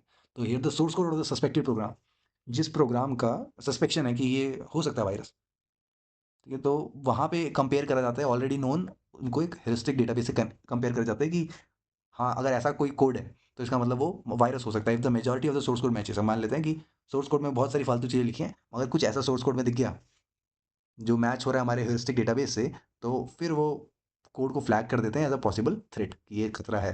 Real time protection क्या है सबसे बढ़िया, कि पीछे से हमारा मतलब बैकग्राउंड में हमारा ये एंटीवायरस चलता रहता है। सब मालवेयर रिमेन डोरमेंट, कुछ मालवेयर डोरमेंट रहते हैं, ठीक है, शांत रहते हैं और एक्टिवेट होते हैं कुछ टाइम बाद। सब malware need to be checked on real time basis, तो इनको रियल टाइम बेसिस पे चेक करना होता है। In this technique anti malware software keep running on the background.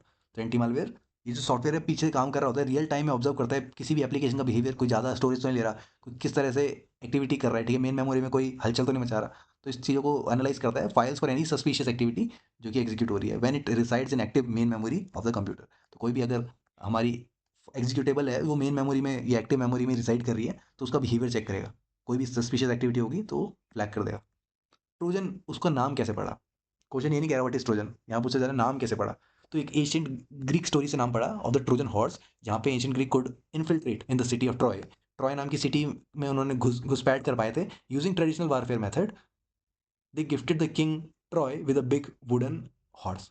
तो देखो वो ट्रेडिशनल तरीके से नहीं आ सकते थे कि हथियार हथियार करके बॉर्डर से आ रहे हैं, तब तो बहुत मारपीट होती है। उन्होंने क्या करा, गिफ्ट देने की कोशिश की, एक बड़ा सा हॉर्स, उसके अंदर सोल्जर छुपा के रखे, और तो कोई तैयार नहीं था, जैसे अंदर घुसे उन्होंने डिफीट कर दिया। ये कॉन्सेप्ट को उठा के ट्रोजन का नाम आता है, जो कि मालवेयर लेजिटिमेट सॉफ्टवेयर लगता है। और एक बार वो कंप्यूटर में इन्फिल्ट्रेट कर गया तो इंस्टॉल हो गया, उसके बाद वो वायरस फॉर्म की तरह काम करता है। Adware generate revenue for its creator. कैसे? तो एडवेयर में क्या है कि ऑनलाइन ऐड दिखेंगे यूजिंग पॉपअप, वेब पेज या इंस्टॉलेशन स्क्रीन्स के बीच में। तो अगर एडवेयर इन्फेक्ट करता है, once adware infects a substantial number of computer system, वो रिवेन्यू जनरेट करना शुरू कर देता है, इधर बाय डिस्प्लेइंग एडवर्टाइजमेंट, तो ऐड दिखाने के रिवेन्यू मिलता है, या फिर यूज अ पे पर क्लिक। ठीक है, अगर किसी यूजर ने क्लिक करा, ये मैकेनिज्म पे पर क्लिक का मैकेनिज्म यूज कर सकते हैं, तो charge clients based on the number of clicks on their displayed ads. ये जो ऐड डिस्प्ले हो रहा है उस पर कितने क्लिक्स हो रहे हैं, उसके बेसिस पे भी चार्ज कर सकता है। Briefly explain two threats that may arise due to key logger installation on computer. Okay, दो थ्रेड क्या क्या हो सकते हैं, प्राइवेसी ब्रीच और दूसरा डेटा लीक है। ठीक है, की लॉगर हमने पता लगाया था। Keylogger can capture sensitive data and personal information such as password, email, private conversation, सब चीज़ें जो जो तुम टाइप करते हो वो कैप्चर करेगा। This information can be access and misuse by unauthorised individual, जिसको अथॉरिटी नहीं मिल रखी है उनको, वो भी यूज़ कर सकता है, लीडिंग टू प्राइवेसी ब्रीच और potential identity theft. Data leakage क्या होता है? Keyloggers have the capability to send the recorded keystroke to external entities without the user knowledge. Keylogger के पास ये सुविधा रहती है कि वो तुमने जो जो स्ट्रोक्स की स्ट्रोक्स दबाए हैं कीबोर्ड में, उसको बिना यूजर की नॉलेज के एक्सटर्नल एंटिटीज को बाहर भेज देना. This data leakage can result in confidential information, बुरे हाथों में पड़ना, जिससे कि कॉम्प्रोमाइज होती है सिक्योरिटी और कॉन्फिडेंशियलिटी. प्राइवेसी ब्रीच और डेटा लीकेज सिमिलर है. बस यहाँ प्राइवेसी ब्रीच में क्या है कि कोई मिसयूज करेगा इन्फॉर्मेशन का. डेटा लीकेज क्या है कि वो कॉन्फिडेंशियल इन्फॉर्मेशन गलत हाथों में पड़ जाएगी. Virtual keyboard safer than on screen keyboard. कैसा बताया? ऑन स्क्रीन कीबोर्ड का क्या होता है? क्वालिटी की स्ट्रक्चर होता है. देखो, virtual keyboard and on screen keyboard both keyboard same लगते हैं और different in terms of ordering of keys. किस तरह के कीज का ऑर्डर होता है? On screen keyboard operate on using fix quality की लेआउट. तो ये जो हमारे कंप्यूटर लैपटॉप में जो कीबोर्ड होता है उसमें जिस तरह का लेआउट होता है वैसे ही हमारा ऑन स्क्रीन में दिखता है. File and which can be exploited by sophisticated keylog software. ठीक है, मान लो कोई कीलॉगर सॉफ्टवेयर ने इतना डेवलपमेंट कर रखा है कि उसको पता है कि अगर वो स्क्रीन के इस साइड कर रहा है तो फिर वो कौन सी कीज पे प्रेस कर रहा होगा. अगर ऑनलाइन वर्चुअल कीबोर्ड जो है वो रेंडमाइज करता है लेआउट को जब भी यूज़ करते हैं, तो इसको बहुत डिफिकल्ट बना देता है कीलॉगर को पता लगा पाना कि यूजर ने क्या प्रेस किया. List and briefly explain different mode of malware distribution. ठीक है, मालवेयर के डिस्ट्रीब्यूट करेंगे. वेरी इंपॉर्टेंट 4 नंबर का सवाल आ सकता है कि क्या क्या तरीके हैं कि तुम मालवेयर को डिस्ट्रीब्यूट कर सकते हो. यहाँ अच्छी चीज़ों को नहीं कर रहे हम वायरस को फैलाने की बात कर रहे हैं. तो 4 तरीके लिखा है यहाँ पे, अच्छे से याद कर लेना भाई. कि डाउनलोड इंटरनेट से डायरेक्टली कर रहे हैं, स्पैम ईमेल्स के फॉर्म में आ रहे हैं, रिमूवेबल स्टोरेज डिवाइस की फॉर्म में आ रहे हैं, एसएसडी या पेन ड्राइव या मोबाइल डिवाइसेस, या नेटवर्क प्रोपोगेशन से हो रहे हैं, वॉर्म्स जो जाते हैं. देखो, downloaded from internet most of time malware unintentionally download हो जाते हैं हार्ड ड्राइव में, यूजर के द्वारा गलती से हो जाते हैं. मालवेयर इतने स्मार्ट होते हैं कि हमें पता भी नहीं चलने देते कि वो डाउनलोड हो गए. ठीक है, bye bye but we should be carefully downloading files from the internet. ठीक है, जो कि फ्री व्री फाइलें होती हैं उनसे थोड़ा संभल के रखना.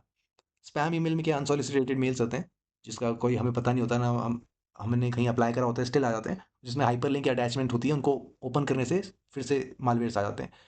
रिमूवल स्टोरेज डिवाइस में क्या है कि replicating malware target the removal storage media like pen drive, SSD cards, music players, mobile phones, ये सब रेप्लिकेट करते हैं. देखो, रिमूवेबल डिवाइस हैं तो इनके थ्रू हो जाएंगे. उसके बाद infect them with malware and get transfer to other system जब भी वो प्लग करेंगे उसमें. नेटवर्क प्रोपोगेशन में जैसे कि वॉर्म्स हो गए are able to propagate from one computer to another through the network connection. Some common science of malware infection के क्या क्या साइंस है? Again important question. देखो, ऐसे क्वेश्चन जो होते हैं वो तुमसे डिमांड करते हैं एनसीईआरटी में जो लिखा है वो थोड़ा उसी ऑर्डर में करोगे तो बेटर रहेगा. वरना तो तुम कॉमन सेंस लगा सकते हो कि मालवेयर कैसे इन्फेक्ट कर रहा है किसी कंप्यूटर को. बहुत सारे पॉपअप आ रहे हैं विंडो में, किसी भी साइट पे जा रहे हो या कोई सॉफ्टवेयर डाउनलोड कर रहे हो, पॉपअप दिख रहे हैं. डिफ़ॉल्ट होम पेज चेंज हो गया वेब ब्राउज़र का, ऐसा पहले कभी था ही नहीं. बहुत सारे ईमेल्स जा रहे हैं तुम्हारी तुम्हारे ईमेल अकाउंट से सेंड हो रहे हैं. स्लो कंप्यूटर हो गया है, बहुत क्रैश हो रहे हैं कंप्यूटर में, कोई प्रोग्राम सही से रन नहीं हो रहा. अननोन प्रोग्राम स्टार्ट हो जा रहा है जब कंप्यूटर को खोलते हो तो. प्रोग्राम ओपन और क्लोज ऑटोमेटिकली. ठीक है, हमें पता ही नहीं है कैसे प्रोग्राम ओपन हो रहा है क्लोज हो रहा है खुद से. या स्टोरेज की स्पेस की कमी पड़ गई, रैंडम मैसेज हो रहे हैं, साउंड म्यूजिक स्टार्ट खुद ही आ रहा है, प्रोग्राम और फाइल अपीयर है डिसअपीयर विदाउट नॉलेज. कुछ फाइलें दिख रही हैं कभी वो हाइड हो जा रही हैं. ये सब देखने को मिलता है जब मालवेयर इंस्टॉल हो जाता है. कुछ प्रिवेंटिव मेजर्स बताओ अगेंस्ट मालवेयर इन्फेक्शन. कैसे बचा जा सकता है? सबसे इंपॉर्टेंट क्या है? एंटीवायरस, एंटी मालवेयर और इस तरह के सॉफ्टवेयर अपडेट होने चाहिए रेगुलर बेसिस पे. फिर ब्राउजर की सिक्योरिटी सेटिंग को अच्छे से कॉन्फ़िगर करो. हमेशा लॉक बटन को चेक करो एड्रेस बार में जब भी पेमेंट करने जा रहे हो.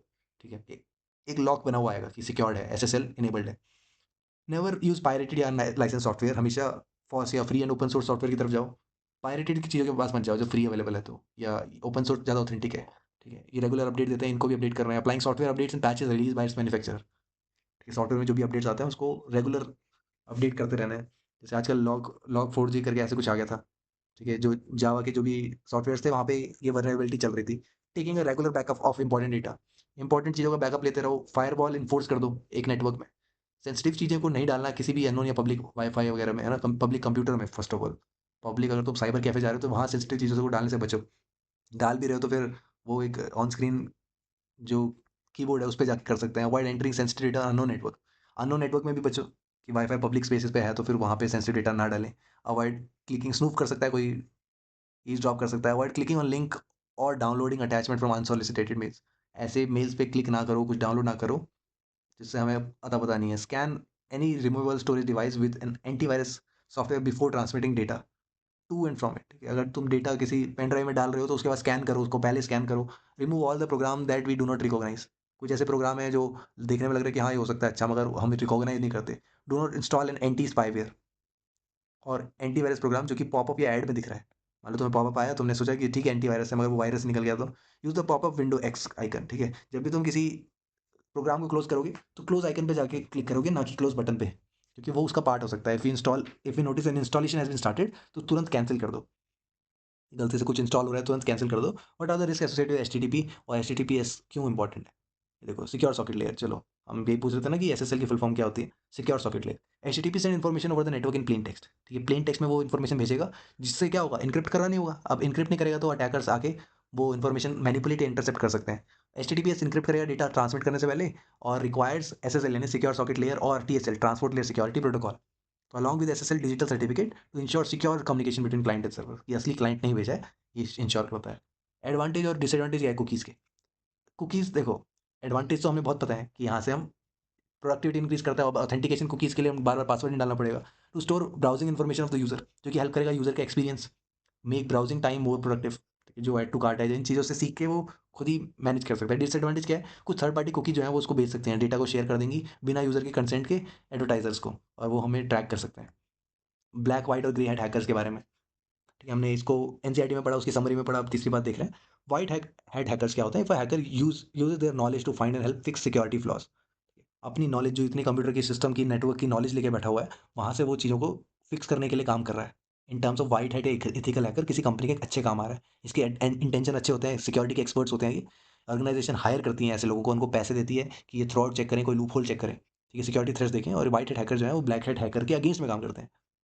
तो ब्लैक हैट हैकर क्या करते हैं कि ये अपनी नॉलेज को अनइथिकली चीज़ों को ब्रेक करने के लिए, सिक्योरिटी को ख़राब करने के लिए, ठीक, कोई ऐसा लूप होल ढूंढ लेते हैं जिसको हम ब्लैक हैट हैकर कहते हैं। किसी भी मॉनिटरी पर्पस हो सकता है, डेटा स्टीलिंग पर्पस हो सकता है।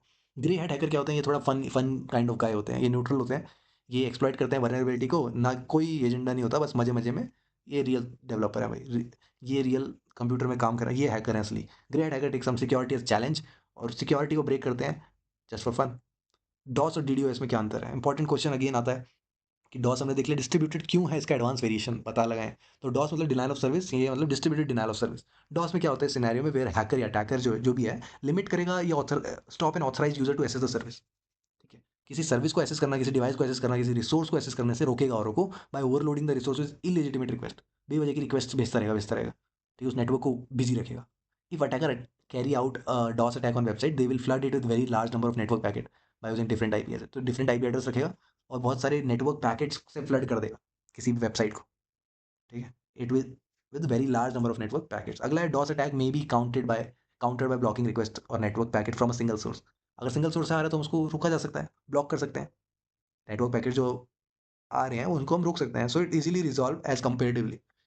मगर भाई डिस्ट्रीब्यूटेड में थोड़ा खतरनाक काम होता है, where the flooded request comes from compromise computer, जिनको zombies कहते हैं, और डिस्ट्रीब्यूटेड अक्रॉस द ग्लोब और very large area. Attacker install करेगा एक malicious software known as bot उन जॉम्बी मशीन में, जो कि कंट्रोल दे देंगी उस मशीन का उसके हाथ में, अटैकर के हाथ में। और डॉस जो है very DDoS very difficult to resolve है, क्योंकि यहाँ पे मल्टीपल डिस्ट्रीब्यूटेड लोकेशन आ सकती है, कोई सिंगल सोर्स नहीं है जिसको हम ब्लॉक कर सकें। स्नूपिंग और ईज़ड्रॉपिंग में क्या अंतर है? This is the last question of this evening. उसके बाद एक दो क्वेश्चन हम ऐसे ही देख लेंगे, रिटर्न वाले, हैंड रिटन वाले। Snooping involves secretly capturing and analysing network traffic using specialised software. देखो नेटवर्क ट्रैफिक को थोड़ा टर्मिनोलॉजी पे ध्यान देना, हमने पहले भी बात करी हुई है इस पे कि सीक्रेटली कैप्चर कर रहा है और नेटवर्क ट्रैफिक को एनालाइज कर रहा है। अब थोड़ा एक बात का एक इंपॉर्टेंट ध्यान देना, ये स्नूपिंग जो है वो गलत काम के लिए नहीं होती, कभी कभी अच्छे काम के लिए भी होती है। Replicating packets to avoid detection. Detection से बचने के लिए अगर उसने पैकेट को रेप्लिकेट करा, ये कुछ इस तरह से है कि तुम्हारे घर पे ऑफर लेटर आया और किसी ने क्या करा, चुपचाप तुम्हारा ऑफर लेटर प्रिंट आउट करके वापस तुम्हारे वहीं पे रख दिया मेल बॉक्स के अंदर, ठीक है। तो कुछ इस तरह से कि analysing network traffic using specialised software, software का यूज करके नेटवर्क ट्रैफिक को एनालाइज करा। दूसरी तरह से ईज़ड्रॉपिंग अनऑथराइज्ड रहता है, अगेन अनऑथराइज्ड रहता है, रियल टाइम इंटरसेप्शन रहता है, थोड़ा रियल टाइम रहेगा और private communication over the network. तो unlike snooping which can be store data for later analysis, data को स्टोर करा जा सकता है बाद में काम आने के लिए। ईज़ड्रॉपिंग जो है वो एक्टिव कम्युनिकेशन में काम आता है। अगर snooping is not always an attack, मैंने बताया कि अटैक नहीं है हमेशा, ये एडमिनिस्ट्रेटर भी यूज करते हैं डेटा वेरियस नेटवर्क इश्यूज को ट्रबल शूट करने के लिए। तो in contrast eavesdropping is always malicious, हमेशा मलिशियस रहेगा, स्नूपिंग नहीं रहता हमेशा मलिशियस। सो अगर एन के वो 17 क्वेश्चन देखे जाएँ तो उसमें ऑलमोस्ट पूरा चैप्टर कवर हो गया था, मगर एक दो चीज़ें रह गई थी, वो यहाँ हम 2 क्वेश्चन करके कवर करते हैं। ठीक है, एक तो फायरवॉल से रिलेटेड क्वेश्चन आ सकता है और डायग्राम ज़रूर बनाना होगा कि what is firewall and explain it's working and types. ठीक, क्योंकि हमने 2 टाइप्स पढ़े हुए हैं एन में और इससे रिलेटेड क्वेश्चन देखने को मिल सकता है। तो हम पहले बताएंगे फायरवॉल है क्या। A firewall is a network security system है design to protect the trusted private network. ठीक है, एक प्राइवेट नेटवर्क को सिक्योर करने के लिए काम आता है फ्रॉम अनऑथराइज्ड एक्सेस और ट्रैफिक। कोई ऐसा ट्रैफिक आ जाए, कोई अनऑथराइज्ड एक्सेस हो जाए from untrusted network such as the internet. मान लो इंटरनेट से अगर अनऑथराइज एक्सेस आने लगे, जो कि अक्सर होता है ना, तो एक ऑर्गेनाइजेशन को, एक ट्रस्टेड प्राइवेट नेटवर्क को संभालने का काम कौन करता है? फायरवॉल करता है। तो ये हमने एग्जांपल देखा है, फायरवॉल बिटवीन टू नेटवर्क्स। तो लैन है, ये हमारा प्राइवेट नेटवर्क है, ये फायरवॉल है, और यहाँ पे वैन के थ्रू होते हुए चेकिंग हो रही है। तो क्या क्या चेक करता है? चीज़ें फिल्टर आउट करता है। अब firewall works as a network filter by continuously monitoring and controlling incoming and outgoing traffic. ठीक है, जो ट्रैफिक आ रहा है जा रहा है, इसको मॉनिटर करेगा और कंट्रोल करेगा। कंट्रोल कैसे? रोक देगा। मॉनिटर करेगा कैसे? जज करेगा कि यहाँ से ट्रैफिक आ रहा है, यहाँ से काफ़ी बार आ रहा है, तो चेकिंग करेगा कि चल क्या रहा है। तो फिल्टर की तरह काम करता है, एक नेटवर्क फिल्टर की तरह, जो कि इनकमिंग और आउटगोइंग ट्रैफिक को कंट्रोल या मॉनिटर करता है based on pre defined security rules. तो एक रूल्स हैं, अगर तुमने फायरवॉल में कुछ ऐसे रूल्स लगा रखे हैं कि इस पर्टिकुलर नेटवर्क से ट्रैफिक ना आए, तो वो रोक देगा उसको। मॉनिटर तो कर ही रहा है, रोक देगा, कंट्रोल भी करता है।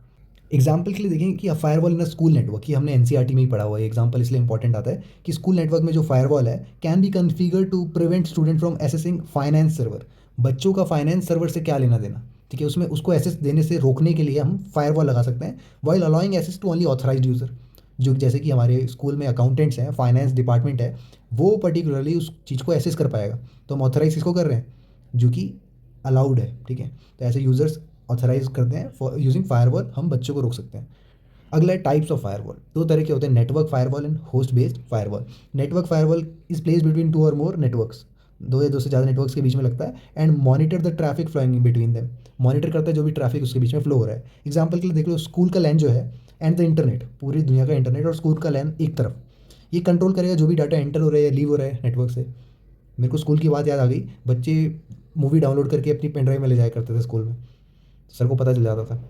होस्ट बेस्ड फायरवॉल, अब होस्ट एक पर्टिकुलर होस्ट है, ये किसी पर्सनल कंप्यूटर में लगा सकते हैं। It is installed on individual computer and monitor the incoming and outgoing traffic of that system. तो एक पर्टिकुलर सिस्टम, एग्जांपल के लिए एक पर्सनल कंप्यूटर हो गया, जहाँ पे तुम फायरवॉल सॉफ्टवेयर तुमने डाउनलोड कर रखा है, जिससे कि अनऑथराइज एक्सेस रोका जा सके, इसको हम होस्ट बेस्ड फायरवॉल कहेंगे। देखो, इंट्रूशन सिस्टम डिटेक्शन हमारे पास पेपर में, मतलब एनसीईआरटी में नहीं दे रखा है सिक्योरिटी एस्पेक्ट में, मगर एक जस्ट आइडिया ले लेना कि जो इंट्रूशन को रोक दे। इंट्रूशन एक अच्छी चीज़ नहीं है, ठीक है, अनऑथराइज एक्सेस है, इसको रोकने के लिए कुछ सिस्टम डिफाइन है, और किस तरह से ये अटैक्स होते हैं जो एनसीईआरटी में लिखा है वो मैंने यहाँ पे एज अ क्वेश्चन हमने फॉर्म करा है, और 3 तरह के इंट्रूशन अटैक्स को एनसीईआरटी में डिफाइन करा था, वो हम यहाँ करने वाले हैं। तो पहले तो पूछ रहे हैं what is network intrusion. Intrusion होता क्या है? Explain 3 type of intrusion attacks. तीनों टाइप एनसीईआरटी में मेंशन है। तो पहले एक बार बता देते हैं, network intrusion refer to any unauthorised activity performed on a computer network. तो एक नेटवर्क में कोई भी अनऑथराइज एक्टिविटी अगर होगी, गैर कानूनी काम होगा, कानूनी तो नहीं बोलेंगे, इलीगल हो जाएगा वो, वरना अनऑथराइज मतलब ऑथराइज नहीं कर रखा है और वहाँ पे उस नेटवर्क में काम चल रहा है, उस नेटवर्क को कंजेस्ट करना, उस नेटवर्क में यूजेज करना, ठीक है, सब कुछ इंक्लूड करता है। इट में involve unauthorise use of network, जैसे मैंने बताया, यूज़ करना नेटवर्क का, रिसोर्सेज का, और threaten the security of the network, network की सिक्योरिटी को कॉम्प्रोमाइज़ कर देना, उसके डाटा को कॉम्प्रोमाइज़ करना, ये सब हमारा नेटवर्क इंट्रूशन में आता है। It is a serious issue, एक सीरियस इशू है, और नेटवर्क एडमिनिस्ट्रेशन को यहाँ पे कुछ ना कुछ सिक्योरिटी मेजर्स लाने चाहिए कि नेटवर्क हमारा प्रोटेक्ट रहे फ्रॉम नेटवर्क इंट्रूशन। टाइप्स देख लेते हैं। Type of intrusion attacks are as follows. पहला है asymmetric routing. It is the attack, in this attack the attacker sends intrusion packets through multiple path. अब तुम्हें इंट्रूशन के पैकेट्स, तुम्हारे अनऑथराइज पैकेट्स जा रहे हैं, इतने सारे पाथ से जा रहे हैं फॉर अवॉइडिंग डिटेक्शन, और डिटेक्ट नहीं हो पा रहे, and bypass network intrusion detection system.